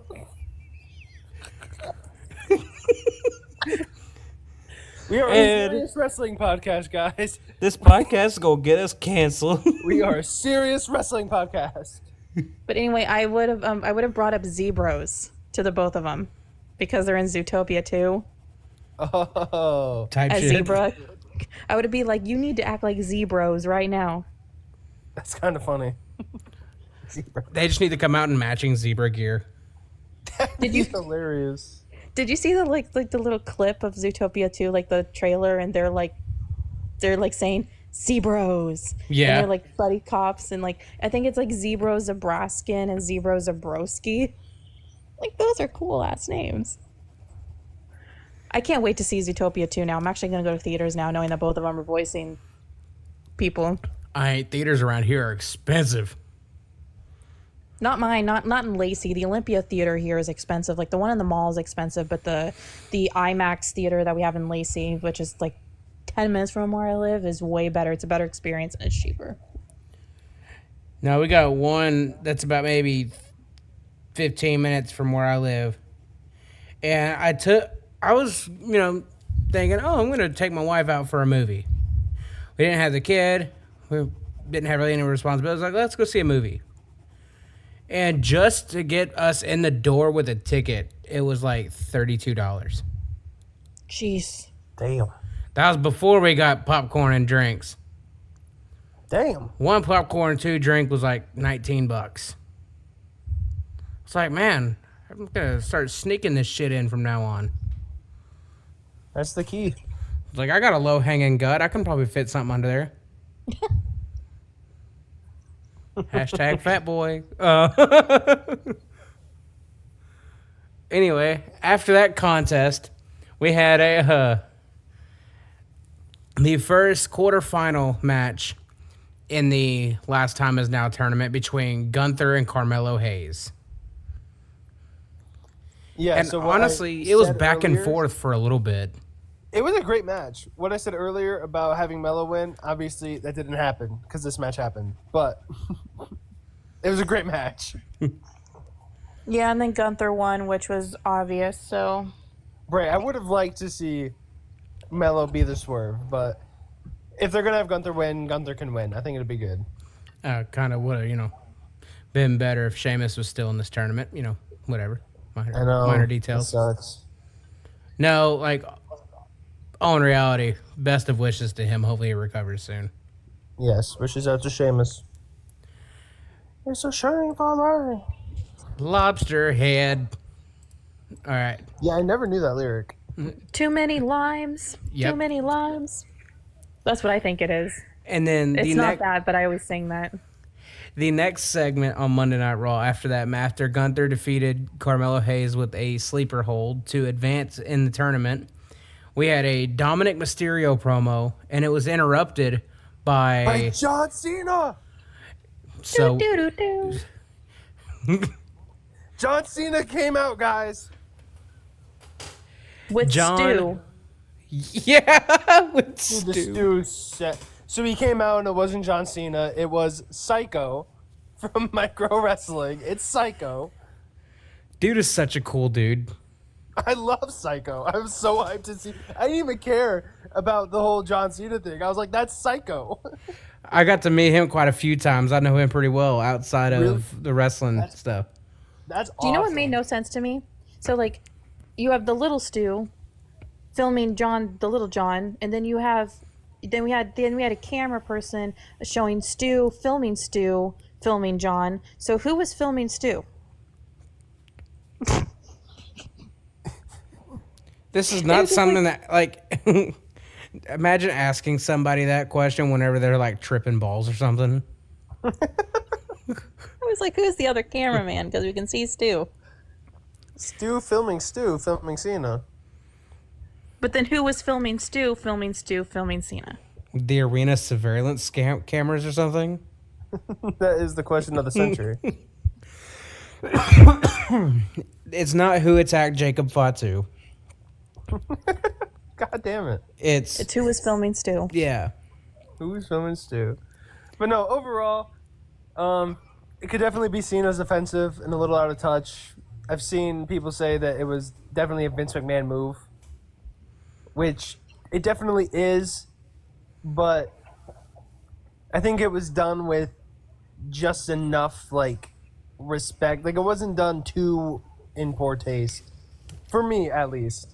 And Well, also just the nostalgia-ness of it, because that's something that they would have done in the Attitude Era. Well, to me, I kind of felt that same way. I thought we moved beyond kind of making fun of little people, because that's the way it felt. Right, and I can see that. And it's like we're moving past that. And I thought that even I watched the clip on Twitter. I'm like, oh, you got to be kidding me! Really, we're resorting back to this stuff for entertainment, really. It was definitely a Vince move.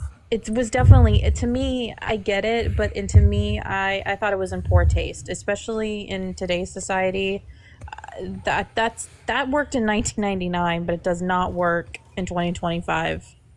Yeah, No, I can it was see that. It was a little. Damn it! Hold on. Let me rephrase that. That was It's insensitive. using the term "little" there wasn't the right call. I said that was a little, and I was about to say insensitive, but I thought about it, I was like, wait a minute, I shouldn't say little when talking about this. So Rambo was insensitive.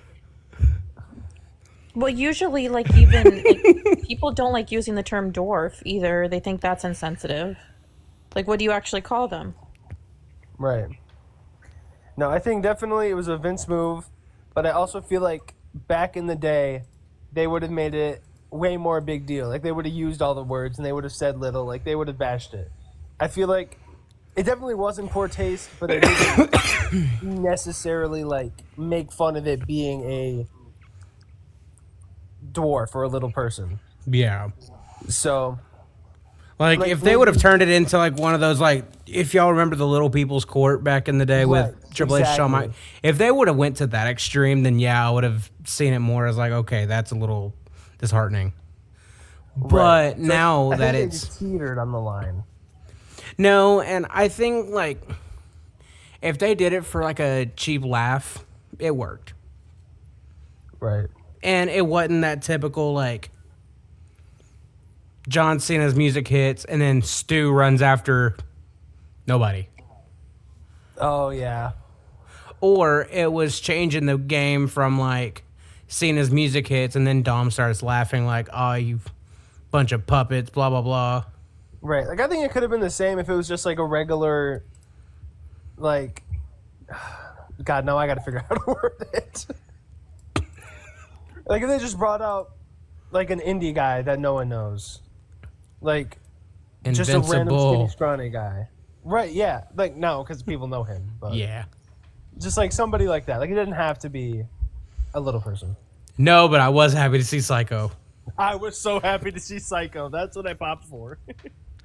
I was That like, was sick. I was like, is that Psycho? It's Psycho. You know, Psycho. No, if he had Pinky Shortcake, that would have been perfect. That was so funny. Have her dress up as Nikki Bella.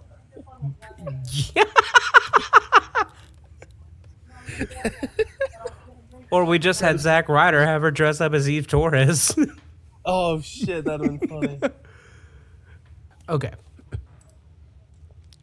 So after the Dominic and John Wiener segment, Psycho. Psycho, which it led into a pretty good match between Rey Mysterio and JD McDonough. JD McDonough again, man. That standing Spanish fly was awesome as a JD's counter good. to the 619. But then we had a 619 and then a West Coast pop, and then that ended it. Well, yeah, I mean it is Rey Mysterio, but Yeah. JD, so good.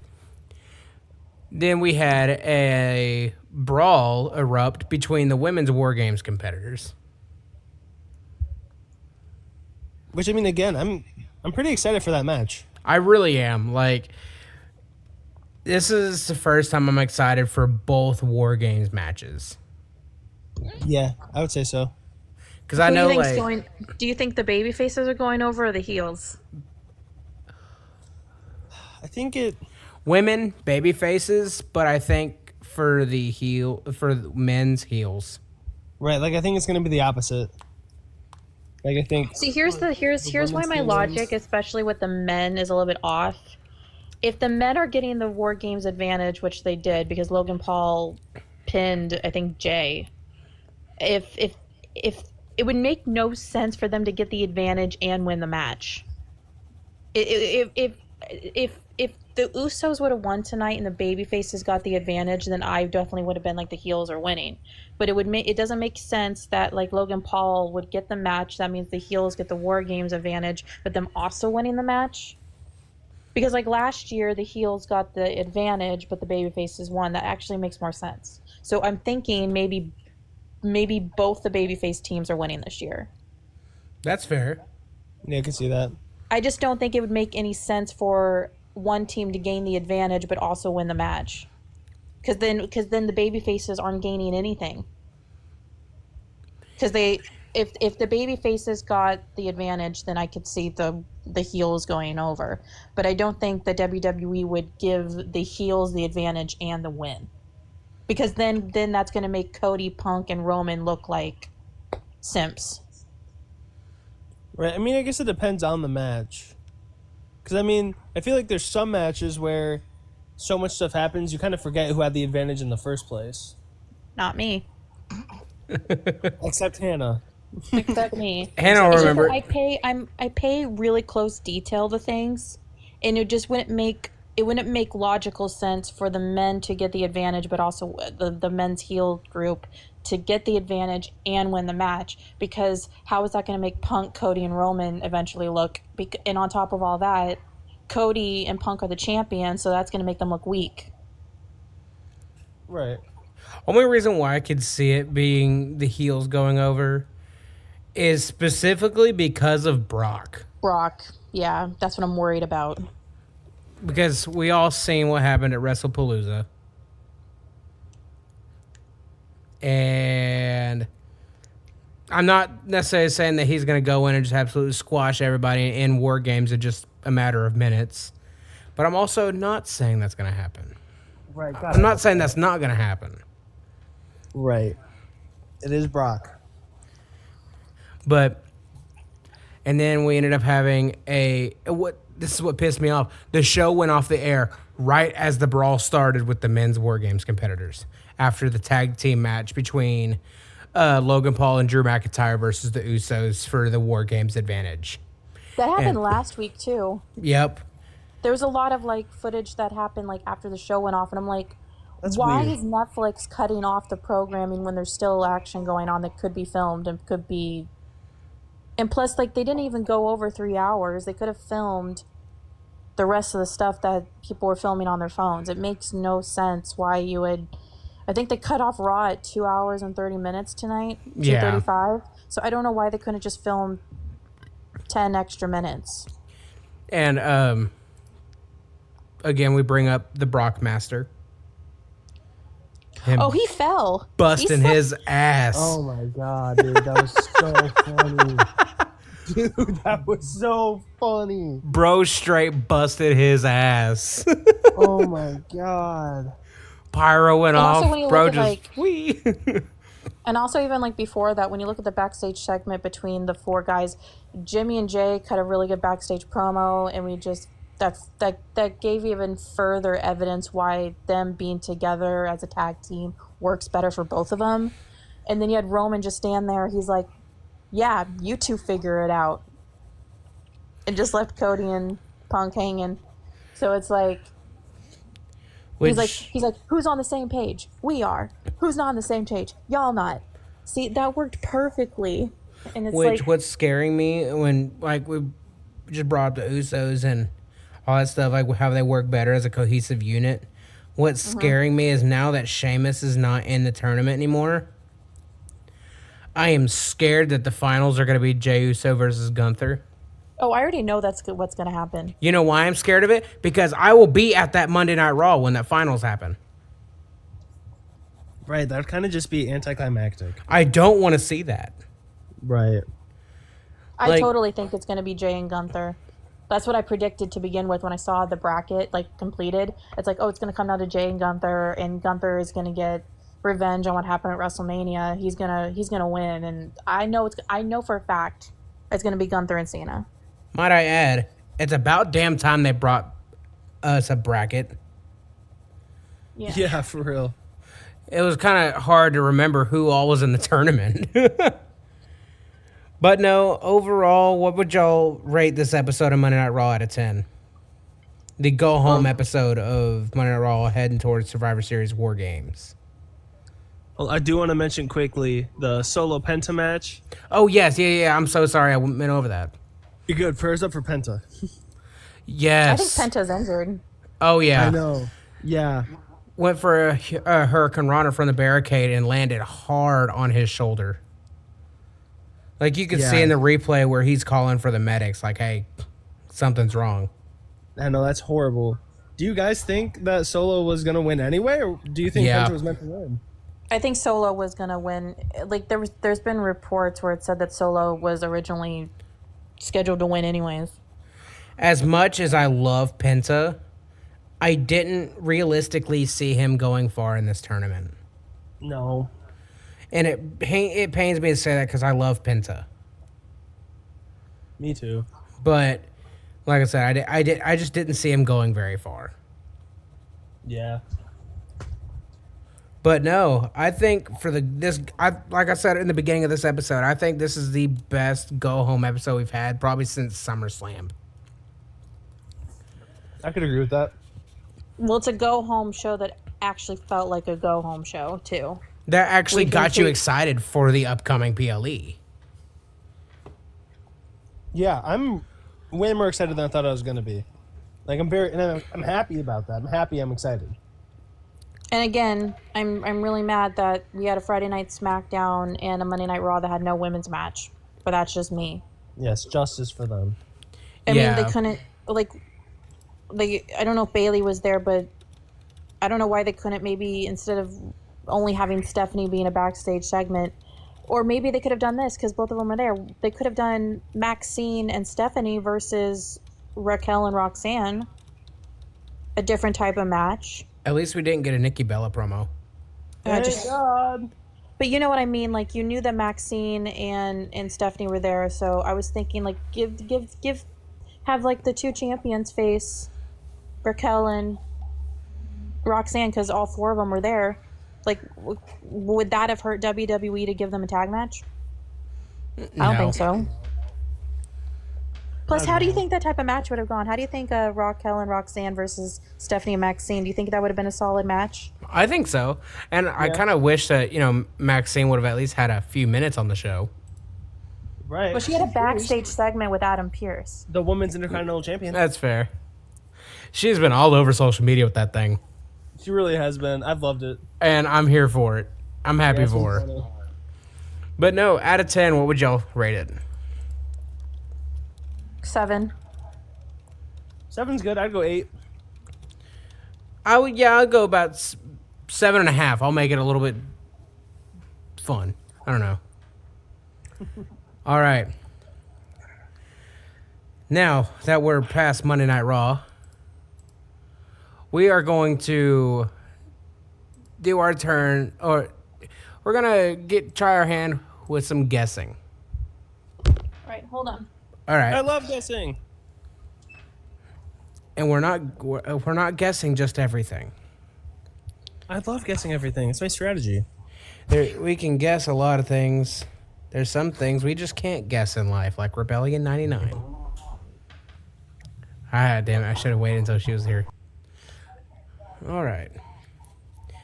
All right, so now that we've recapped Monday Night Raw, SmackDown, handed Braden his ass, and who knows Hannah better, Yeah, whatever. it's now time to start guessing stuff. And we're not just guessing anything. We're not even guessing Rebellion 99.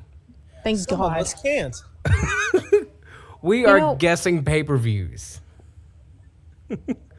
What was that, Hannah? I sang you happy birthday and everything. Rainbow said it, not me. Yeah, but you're the one that brings it up. I just brought it up.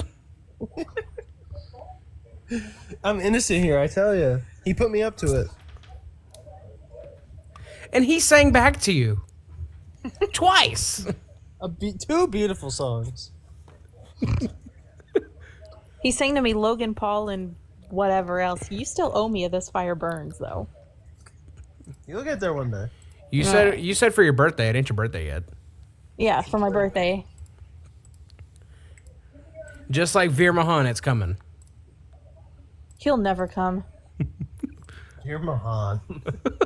Remember those vignettes for like the whole 8 months? He's coming. And then he never did. He showed up for 2 episodes of Raw. He did. He took out Jeff Hardy and somebody else. And then was never seen from ever again. Nope. But anyway, I hope y'all brought y'all's thinking caps. Bless you. God, my stupid winter allergies. Bless you. You're blessed. Washington weather really kicks my ass in the winter. All right. And so does Rebellion 99. All right. First pay-per-view. I'm going away now. No, Free Braden kind of needs a competition. Free win. Mm-hmm. All right. Because I hope I picked some little bit more challenging. I don't think as challenging as last week. Last week, I think I might went a little crazy with that one. You might have. No, this one's probably going to be just about. All right, let's run it. I'm ready. All right. My bag. The first one.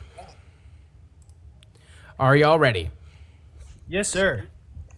Hannah, you ready? I guess so, yeah. All right. First match. We've got Cesaro versus Jeff Hardy. Oh, great. It's during this era.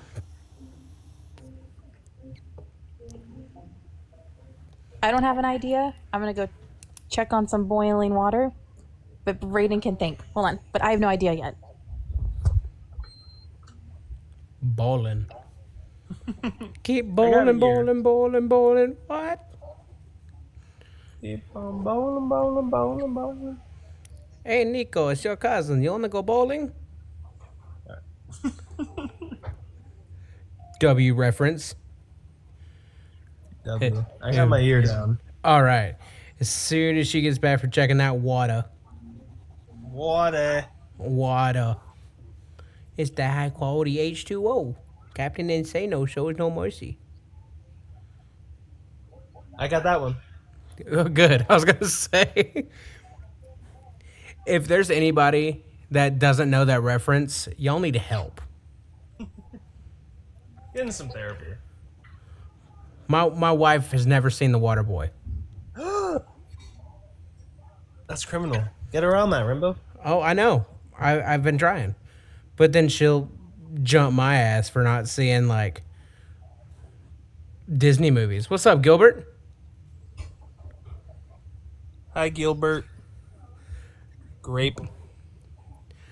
But no, I'll repeat the match whenever she comes back. And hold your guess in until I repeat it. I'll try my best. SmackDown Tag Team Championship Fatal 4-Way match Yeah. between The New Day, Miz and Morrison, the Lucha House Party, and the Forgotten Sons with Wesley Blake and Steve Cutler. Forgotten Sons. Okay. I'll hold my guess. The Forgotten Sons. I haven't heard that name in a minute. Someone say they're forgotten. They really are.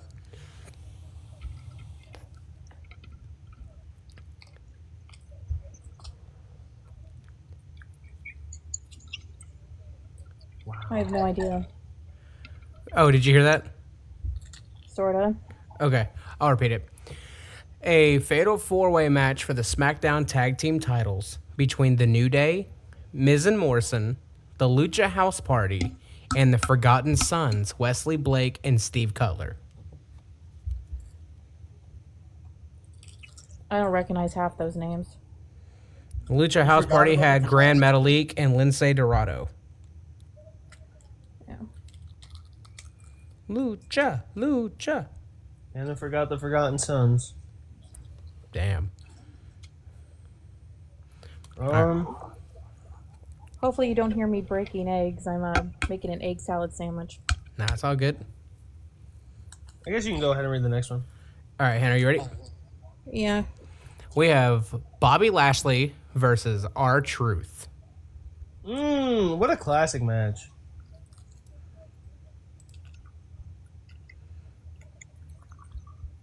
Bobby Lashley versus R-Truth.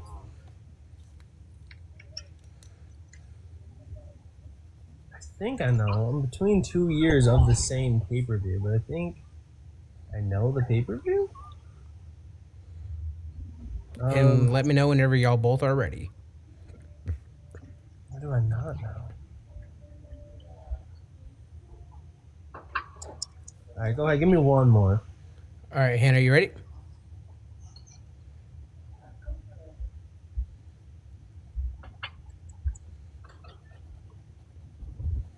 Go ahead with the next one. Okay. We have the SmackDown Women's Championship between Bayley and Tamina. Bailey, this is a weak card. This sounds very weak. Yeah. It's like capital punishment bad. Well, it's COVID era. Money in the Bank 2020? It's Money in the Bank 2020.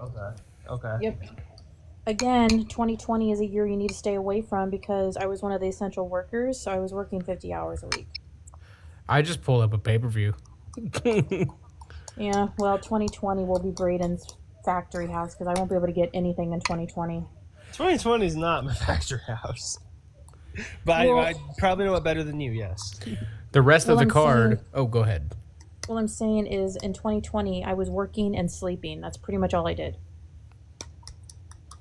The rest of the card was Bray Wyatt versus Braun Strowman for the Universal title. Drew McIntyre versus Seth Rollins for the WWE title. And then Asuka won the Money in the Bank ladder match for the women.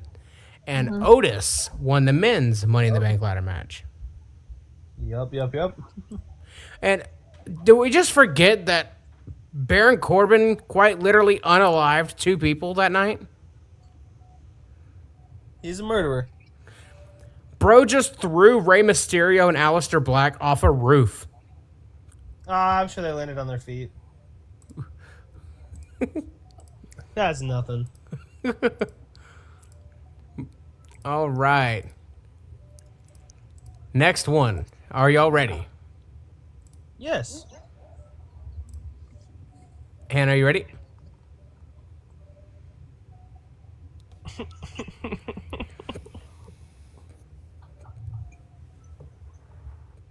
Don't worry, this isn't 2020. It's Rebellion 99. Or Insurrection 2000. Or 2002. It's Capital Punishment 2011, Hannah. It's WrestleMania 27. That's gonna be the next. That's gonna be the next watch along. Is Michael Cole versus Jerry Lawler? That's the best WrestleMania of all time. Shit. The minute and a half 8-man tag match. Hell yeah. All right. Hannah, let me know when you're ready. I'm here. Sorry, I'm Okay. doing like 3 things at once. No, you're good. All right. Next one, we've got Hawk and Animal, the Legion of Doom, versus the Godwins. Oh, It's a I like how you 5-star yelled at me clinic like here. a dad. Well, I didn't know if you were in another room or not. Sorry, no, I'm going back and forth between my room and the kitchen. Oh, no, you're good. God. We could You either sounded- be really far back, or it could be like the bad Legion of Doom. I have no idea. Give me another second. I have no idea yet. It One, doesn't even give me a year. It gives me a year-ish, but I have no idea. 1 year-ish. I see what you did there. I wish I didn't do that, but all right. All right, y'all ready for the next one? I am. I think Hannah. Yes, I am. All right. I'll go ahead and give you the next one, and I'll read it off to her. And I'm going to apologize for the listening audience for butchering this name, because I'm pretty sure I am. Please don't cancel me. It's an 8-man tag team match between Los Barriculas? I don't think there's an L in it. Boricuas? I don't... I think it's Briquas. Dear Trump, please don't come after me. Versus the Disciples of Apocalypse. What a name. Briculas? I can imagine Jim Ross saying that. Yeah. By God, it's Las Barcas! Who was in the Disciples of Apocalypse? Crush, Chains, Skull, and 8-Ball. Oh, those are some legends. Yeah, like Mace and T-Bar and Slapjack. And Yeah. I know Crush. Who is in Los Barriquas? Say more Mexican names, please. Savio Vega, I know Miguel that one. Perez, Nope. Jesus Castillo, and Jose Estrada Jr. I know Savio Vega. They should have been managed by Armando Estrada. Yeah. Armando Alejandro Estrada. They should have been managed by Zeb Coulter. Oh, shit. God. That whole gimmick with him and Jack Swagger with the Real Americans, I was like, this is really, like, racist. Yeah. And then pulling Cesaro into that group. Yeah, it's like, this is straight racism. Yeah. And the thing Have you is, said any more matches? yeah, I said one, but I Say butchered the the name name. again. It's an 8-man tag match between the Disciples of Apocalypse versus Los Boricuas. What versus who? The Disciples Duh, of Hannah. Apocalypse versus Los Boricuas.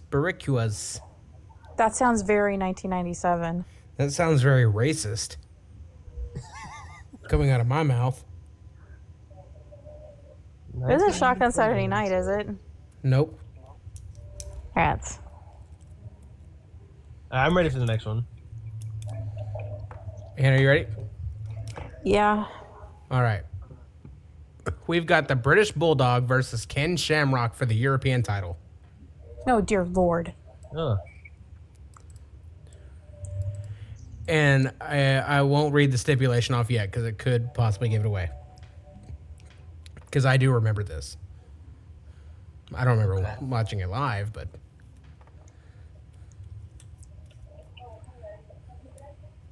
I was just thinking, almost off side note, you almost have to get off here too because you have to cook your family dinner soon, don't you, Rambo? No, we had Thanksgiving on Sunday with some family members. Oh, so you have leftovers? Oh, we got a fuck ton of leftovers. Leftovers, baby. All right, I think I got it. I'm just going off of Hannah's year, so Hannah, don't leave me wrong. All right. Do you think you have enough for a guess? No, but I know a year. Cool. All right, y'all ready?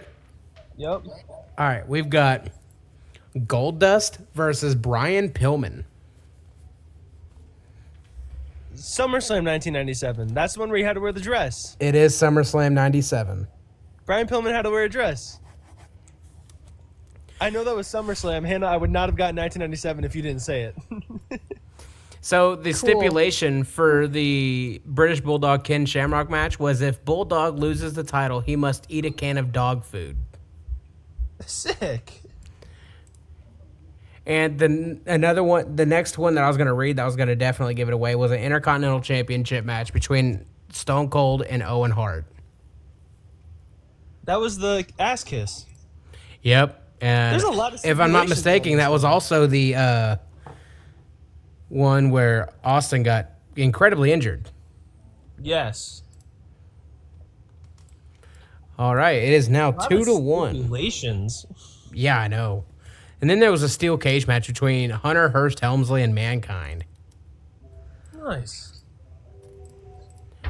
All right, y'all ready? Yeah, I'm really.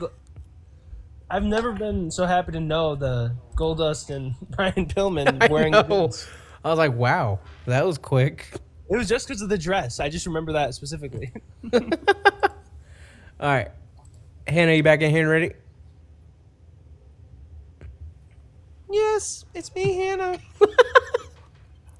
Please read the question. I'm ready. Braden got the D out of his mouth quick on that one.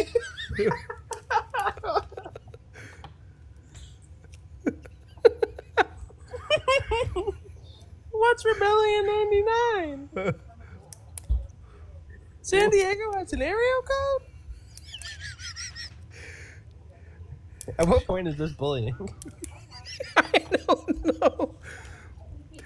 Straight edit this, put it up there, and just tell me like, hey, go to this timestamp. Yeah. Yeah, definitely a little bit of editing for you this episode. Oh, yeah, but it's all right. Editing's not a big deal. Yeah. All All right, right. what's the next pay-per-view? All right. It's 2-0, by the way. All right, we've got Alberto Del Rio versus Kofi Kingston.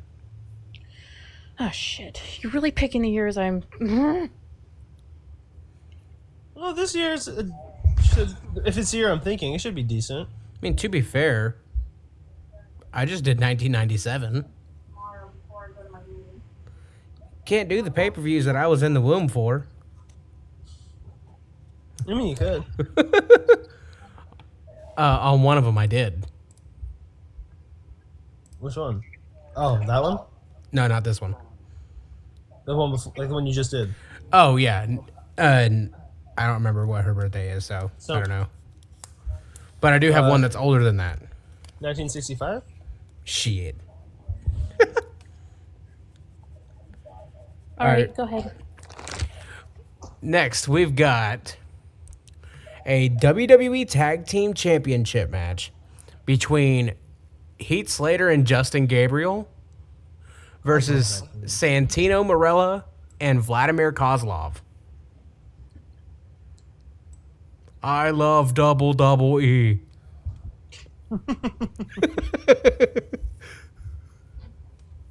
Okay, so Slater Gabriel, it could be them in 2010 with the Nexus, or it could be them in 2011 with the Core. Alberto Del Rio was more prominent in 2011. That's the reason why I didn't list off what the team that they were on, because Right. There is a difference. it would definitely help a little bit if I did. Okay. And we don't do that around here. I got my year now. All right, Hannah, you ready? Yeah. Shaving Oh. carrots. Now you're good. Go ahead. Next, we've got a World Heavyweight Championship match between Edge, Big Show, Drew McIntyre, Wade Barrett, Rey Mysterio, and Kane. That's an Is elimination that chamber. Elimination match. Chamber 2009? No. 2011. It's Elimination Chamber 2011. Wade Barrett wasn't active in 2009. I could barely hear. I didn't even hear him say Wade Barrett. Oh, sorry. Too busy shaving carrots. Do I need to read them louder? Maybe. Wade Barrett! I'm just kidding. Not that fucking loud. Jeez. Sorry. All right. Next, we've got Gangrel versus Al Snow. Oh. Hannah. What? That's more of a you. You pay-per-view. Armageddon 99. No. God, if I get it, she's gonna... Oh, this is gonna be bad if I get it. You know, it won't surprise me if you would get it, bro. Thanks, bro. Vince Russo, are you here? If you are, get out! All right, y'all ready for the next one? I really hope you did a 1999 pay-per-view just for the sake of it. But yes, I'm ready. And are you ready? Yeah. All right, we have the Headbangers, Mosh and Thrasher versus Animal and Draws LOD 2000.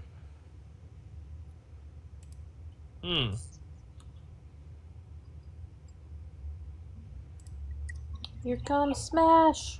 Here comes the Thrasher. I know the theme song at least.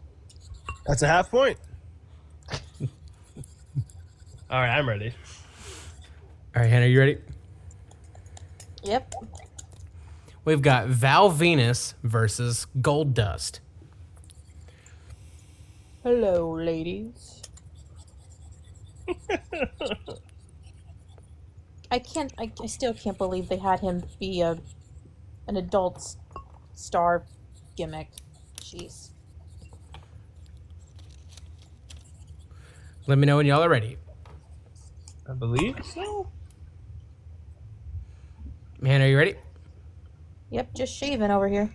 All right, we've got Edge versus Tiger Ali Singh. King of the Ring 98? No.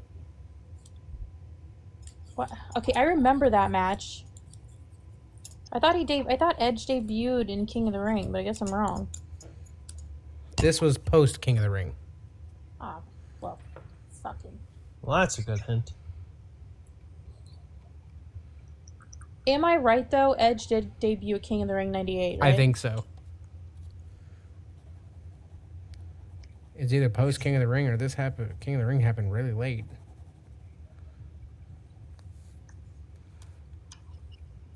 Yeah, you can probably move on. All right. Anna, you ready?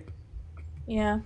We've got a mixed tag team match between Christian and Sable versus Jacqueline and Marvelous Mark Marrow.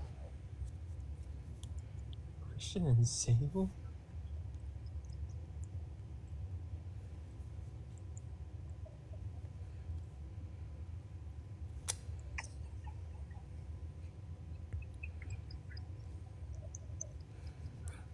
Wow. When did Christian team with Sable? Jeez. At this show. Wow. I just answered your question. Yeah, I get it. I hope this ain't gonna be another Rebellion 99 situation where y'all just turn on me. Well, if you picked a ridiculous pay-per-view, it might be.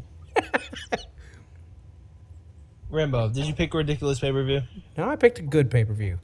Is it a ridiculous pay-per-view? It's a good pay-per-view. Then is it a ridiculous poll? It could be.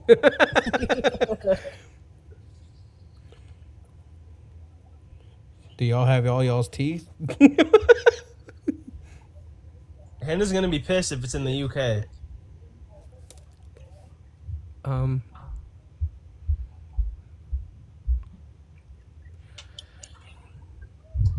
Is it in the UK?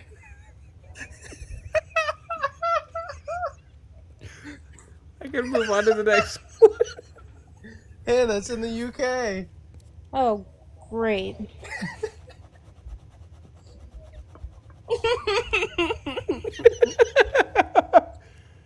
Next. Wait a minute, is this Capital Carnage 98? It is Capital Carnage.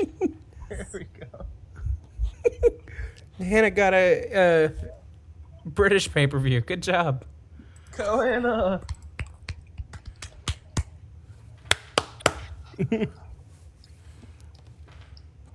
Thank God. All right. We've got an Intercontinental Championship match between Jeff Hardy and Johnny Nitro. Ooh, that just sounds like a good match. I mean, I've seen them have good matches. But I won't read the stipulation because it would give it out. wouldn't know. Does one of them have to wear a dress? Wrestling.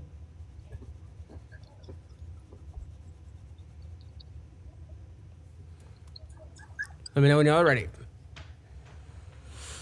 Yes, Captain. Hannah, you ready? Yeah. Yeah. All right, we have a number one contendership 5 tag team turmoil match Jesus Christ. between Crime Time, the Highlanders, the world's greatest tag team, Lance Cade and Trevor Murdoch, and Super Crazy and Hacksaw Jim Duggan. Cyber Sunday 2007? No. Braden, you got a guess? Oh, you left the app. You better not be looking nothing up. Sorry, my phone is at 10%. Oh, no, you're good. Did you hear that one, though? Yes. Yeah, I heard it all. Okay. Wait a minute, would that be Cyber Sunday 2006? No. Hannah, stick with 1 year. I'm copying off of you. No, because he said Johnny Nitro, and he turned to John Morrison in 2007 when he got rebranded on ECW as the Shaman of Sexy. That's me now. Okay. Now I'm thinking. All right, go ahead. All right, we've got Ric Flair versus Kenny Dykstra. Oh my God. Oh. Okay. Now I'm conflicted with what Hannah said, but I think I do got my ear. Is this Unforgiven 2006? It is not. I don't think it's 2006. Because this wasn't Survivor Series 2006 because Kenny was a part of the Spirit Squad group. Kenny. And Jeff and Matt were on Team DX, so it couldn't be that. So is this Armageddon 2007? It is not. 2006. No. Shit. Okay. My logic is out the window. Survivor Series 2007. No. Okay, keep going. We've got Mickie James versus Victoria for the Women's Championship.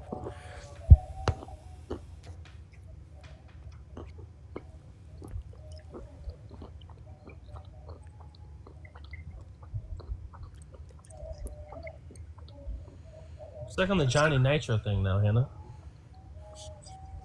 Threw my brain for a loop. Lisa, what in your mouth? Thank you. Damn it.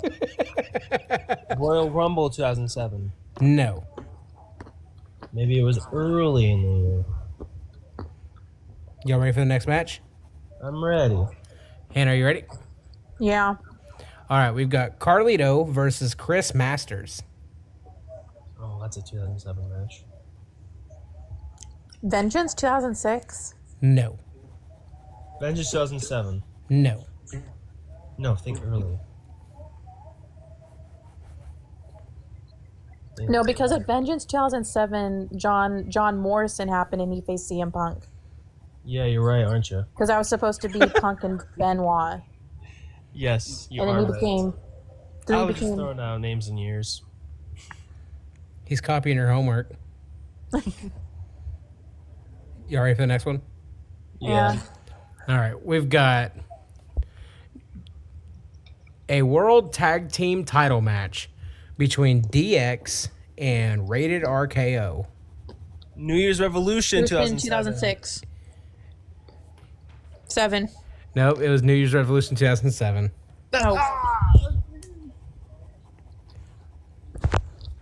That is the giveaway match.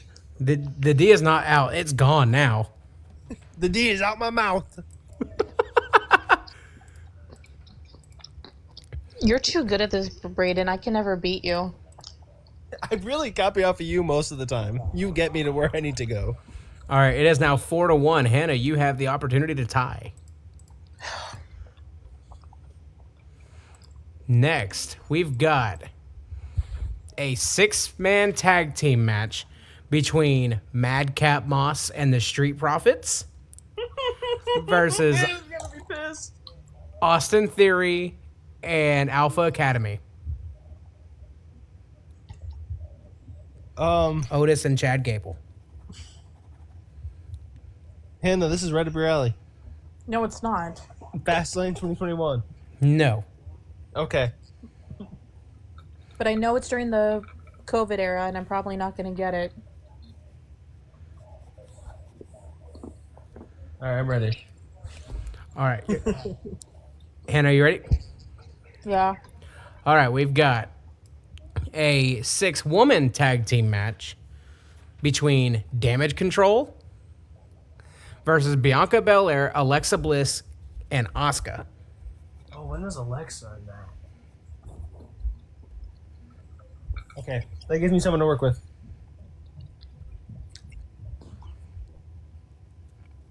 Y'all both ready for the next one? Yup. We have... Hannah, you ready? Yeah. We've got Liv Morgan versus Shayna Baszler for the SmackDown Women's title. Makes me think it's not 20.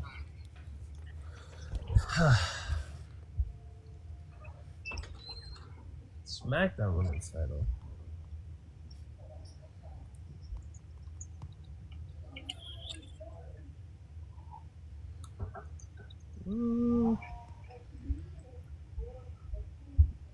I guess I'm ready.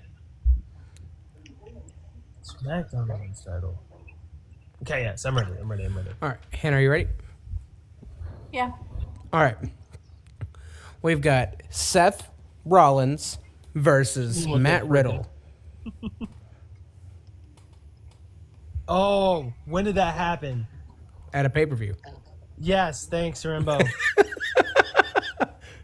But that's the match with the thing, and they said the thing, and then the other one said the other thing. That was, you know, Psycho. Psycho. Or was that not the one with Daniel Cormier? It was not the one with Daniel Cormier. Okay. Gosh, the one was the one without Daniel Cormier. No, the one with Daniel Cormier was that horror show. Okay, I'm ready. Read another one off, and I got it. Hannah, are you ready? Yeah. All right, we've got the team of Finn Balor and Damian Priest versus Rey Mysterio and Edge. Oh, was that the turn? God, when did the turn happen? Clash of the Castle 2022. Clash at the Castle 2022 is what that Wow, was. that was the turn. Shit. The last 2 matches on the card were Gunther versus Sheamus Oh, this is low-key an iconic pay-per-view. and Drew McIntyre versus Roman Reigns for the undisputed Universal title. Yeah, well, this is a really good pay-per-view, honestly. I did not expect to get that. If I would have read Sheamus versus Gunther, that would have been gotten immediately. Yeah, that's like the match. But also the Edge and Ray and Dominic thing. That's like the turn. Well, that also shows you how much I pay attention to Dominic Mysterio. Jamie Rose here in the chat said Drew should have won that night. I agree. There's been a lot of times where Drew should have won. Yes. Instead, he was screwed out of it. Screwed. He was screwed. All right. We have the WWF Tag Team Championship between the Godwins and the Body Donnas with Zip and Skip. The Godwin. Okay, so what was the one that I got the Godwins on first? So I can think about a near there. Can we just appreciate how good those other names are, Zip and Skip, That's fire. with Sonny as their manager? Of course it's Sunny. And the Godwins were led to the ring by Hillbilly Jim. And then let me know when y'all are ready for the next one. Go ahead. Braden, you ready? Yeah, I guess so. We've got a 6-man tag team match between Yokozuna, Jake the Snake Roberts, and Ahmed Johnson versus Vader, Owen Hart, and the British Bulldog, also known at the time as Camp Cornette. This has to be an In Your House. Right? It is not an In Your House. I think they were in an apartment at this time.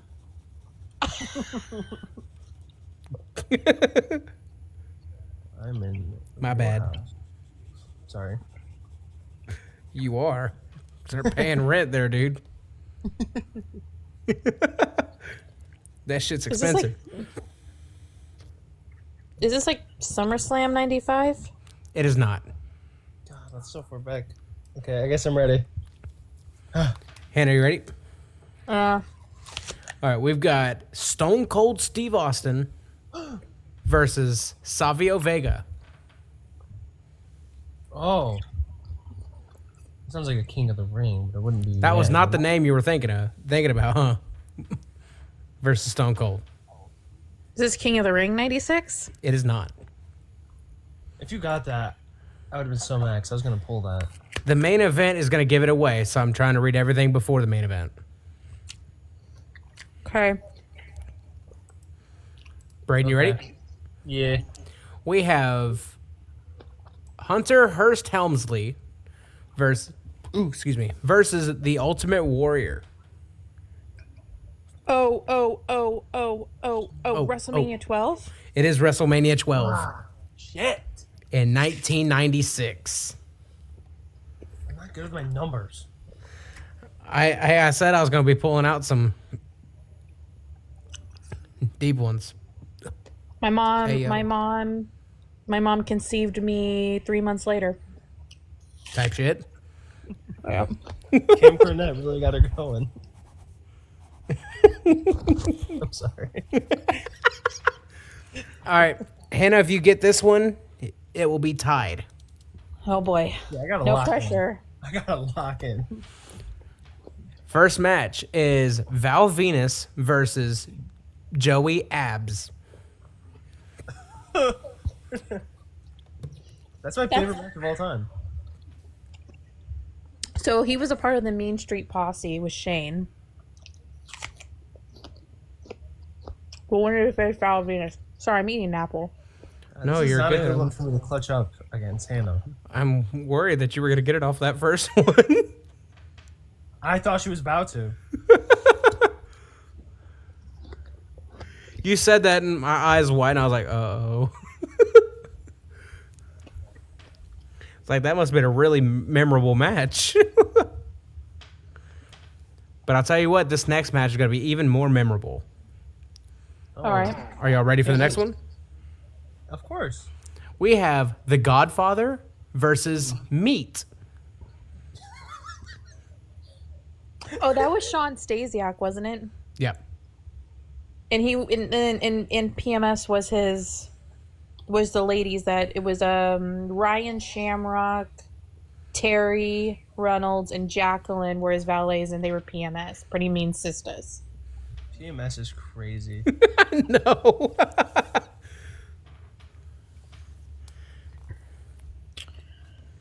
I know the gear, I just don't know what the freaking pay-per-view is. All right, y'all ready for the next one? Yeah. We've got Christian versus Viscera. R.I.P. Christian.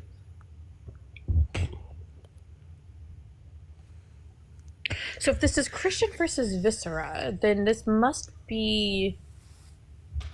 This had to have been when the Brood disbanded from the Ministry. I'm assuming. Because what happened was Christian gave it away where Stephanie was hiding in the basement, and the Undertaker had him whipped backstage for giving away Stephanie's location. So I'm assuming that's when the Brood disbanded from the Ministry, which would make it somewhere in 99. Because I'm assuming Undertaker used Viscera to punish Christian. I'm lost. Punish. So, because Ken Shamrock was doing a segment where he was like going to each member of the Ministry to figure out where Stephanie was hiding, because she was hiding in the basement of one of the buildings, like the boiler room. So I'm trying to figure out when around that time what pay-per-views are going. So this has to be early 99. I'm ready for the next question. Hannah, are you ready? Yeah. We have a WWF Tag Team Championship 3-on-2 handicap match What the fuck? between Bradshaw and Farouk and the Hardy Boys and Michael Hayes.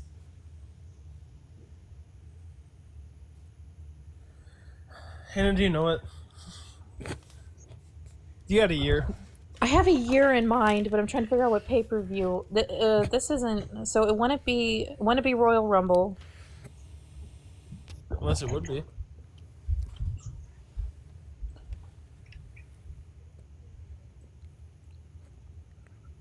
Michael P.S. Hayes and the Hardy Boys, so that would have to have been early. Yeah, because that's after the Brood.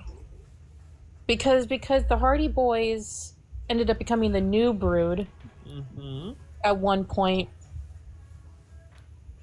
and they left Michael P.S. Hayes. They were with Michael P.S. Hayes first, and then they ended up going with Gangrel as the new Brood, because Edge and Christian separated from Gangrel, and they went on their own. Y'all ready for the next one? Oh, God. Yeah, go ahead. We've got an Intercontinental Championship match between Edge and Jeff Jarrett. Ooh. King of the Ring 99? No. Braden, if you get this, you win. I know, it's ringing bells. Yeah, there was 2 bells that rang in that match. One to start the match, one to end it. You are so funny. I thought so. That's a knee slapper right there. I mean, I can't even reach my knees, but... I feel like I just don't know. Is this Armageddon 99? It is not. Survivor Series 99? No.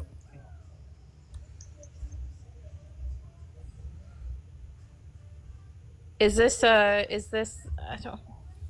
another UK pay-per-view? No. Crap, because I was about to say UK No Mercy. I'm ready to move on when you are. And just WrestleMania FYI. 19? No. I was going to say, an FYI. No, WrestleMania 15. No. I was going to say, it is not Rebellion. Just FYI. Just figured I had to put that out there. Insurrection 99? It is not. I don't know. That was rude of me. I'm sorry.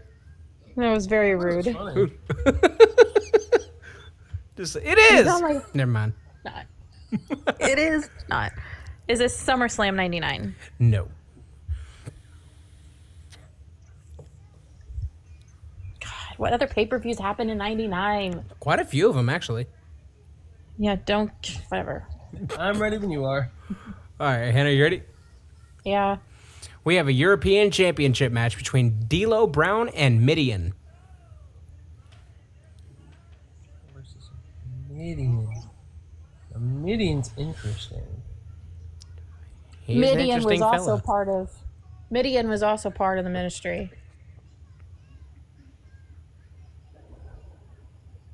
He was Henry Godwin before, and then he got sacrificed as Midian.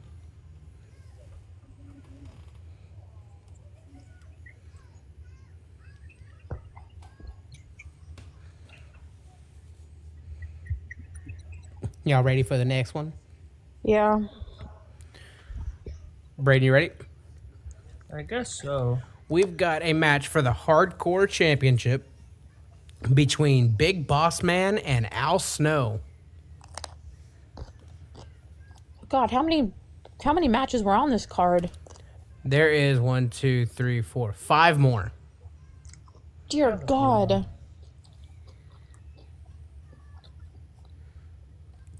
So, Hannah, you're thinking 99?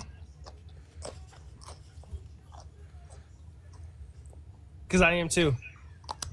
Is this St. Valentine's Day Massacre 99? No. Oh, are we just going to go for a shootout with 99s again? I like this game. Because then I guess when you don't guess, and I win. Y'all ready for the next one? Yep. We have Kane versus Hardcore Holly.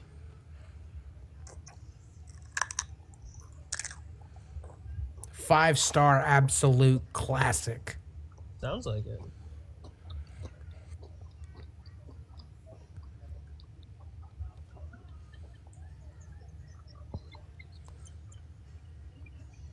I think this is going to be one of those pay-per-views where I'm not going to know until the main event. Until I snipe it. You gotta get that D out fast enough, Braden. I'm ready. I gotta get that D out my mouth quick. Y'all ready for the next one? Yeah. Yes. We have Ken Shamrock versus Steve Blackman. God, I love Steve Blackman. Did this one have a... Was this a gimmick match? Was this one the Lion's Den? It was called an Iron Circle. Which was the Lion's Den? Sure. Well, they call it the Lion's Den match. Oh, well, that's not what it says To be here. honest, I don't I'm know. just thinking of 99 pay-per-views. 1999 pay-per-views to snipe. No Mercy 99? No. Okay, I'm remembering that match. You also remember Jericho versus Road Dogg. Yeah, I get it.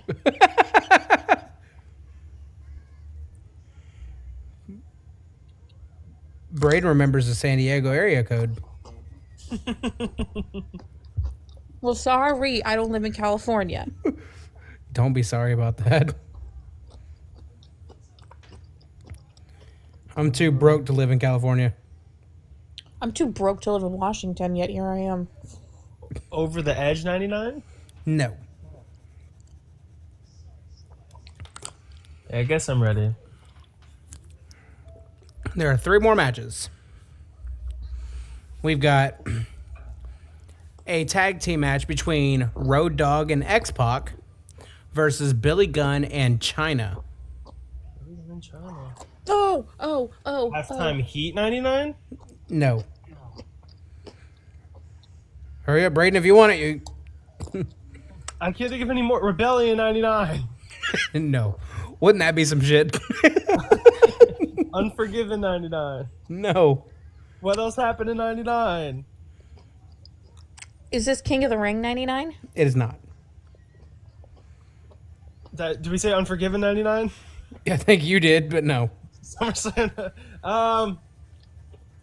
Fully Loaded 99? It is Fully Loaded 99. Oh, you gotta be kidding me.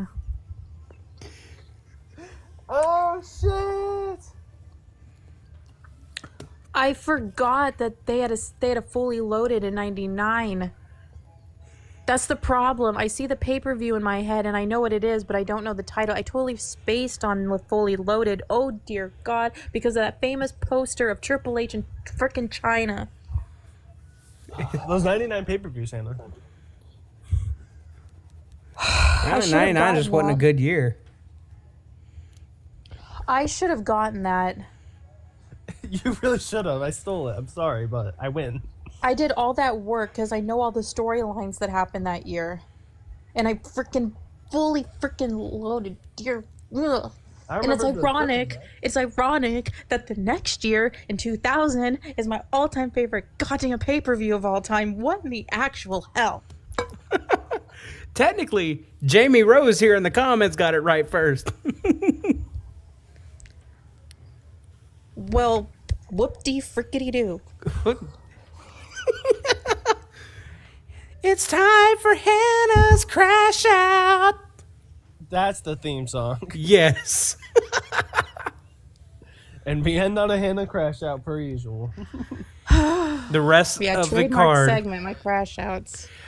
was a number one contendership for the WWF title, a fully loaded strap match between Triple H and The Rock, and a WWF Championship First Blood match between Stone Cold Steve Austin and The Undertaker. Undertaker. Yeah. Yeah, I knew that too. Because I know that pay-per-view. I guess it and won. Oh, woohoo. This is Hannah's Crash Out. Doo-doo-doo-doo. All right. And that is going to wrap it up for this week's episode of Squared Circle Sessions, guys. Hannah, I'm sorry. It was fully Again. loaded. Are you goddamn kidding me? No, I mean, I could Fully pull it up loaded if you don't believe me. 2000. Fully loaded 2000 is my all-time favorite pay-per-view. Do you know Well, why? that's not the one we were It's because we guessing. got freaking Undertaker and Kurt Angle and Jericho and Triple H, which were awesome. And I can't even get fully loaded 99. You gotta be kidding me. I just kicked I just Stan. can't stand. I feel like Shawn Michaels in that scene. See, I just kicked in. Don't tell me to calm down. Nobody tells me that I don't know controversy. You gotta be kidding me. Nobody tells me what I know and what I don't know. And the fact that I don't know fully loaded 99 is killing me. I just kicked Stan. Maybe these 99 pay-per-views are just kind of rough. Yeah, on Hannah. I get him. I wasn't even born. That was I would the, make such a good heel in WWE. that was the round that Hannah you could have tied. But she didn't. Braden wins. Good night, everybody. The tiebreaker, I'm not going to have y'all guess it. Let me pull it back up real quick because I can't remember off the top of my head. Ridiculous. The tiebreaker was WrestleMania 11. Oh, I would have totally gotten that. The great thing I did not let you get the opportunity. Snipe! Anyway, y'all, take care. See y'all on the next one. Peace. Yeah. Yeah. And that's going to wrap it up for another wild ride here on Squared Circle Sessions. We broke down everything from this week's Raw and Smackdown as we march full speed towards Survivor Series WarGames this Saturday. Hannah put Braden and myself through the ultimate co-host quiz, and it turns out we know her a lot more than what she was expecting, or maybe not at all. And of course, we had to close things out with another tough round of Guess the PPV. But what's an episode without a little friendly chaos? Once again, I want to send a huge shout out to the band Counting Cards for allowing us to use their track Aria as our theme song. I couldn't imagine the show without it. So thanks for hanging out with us. We'll see you next time on Squared Circle Sessions. Until then, stay sharp, stay loud, and stay in the ring.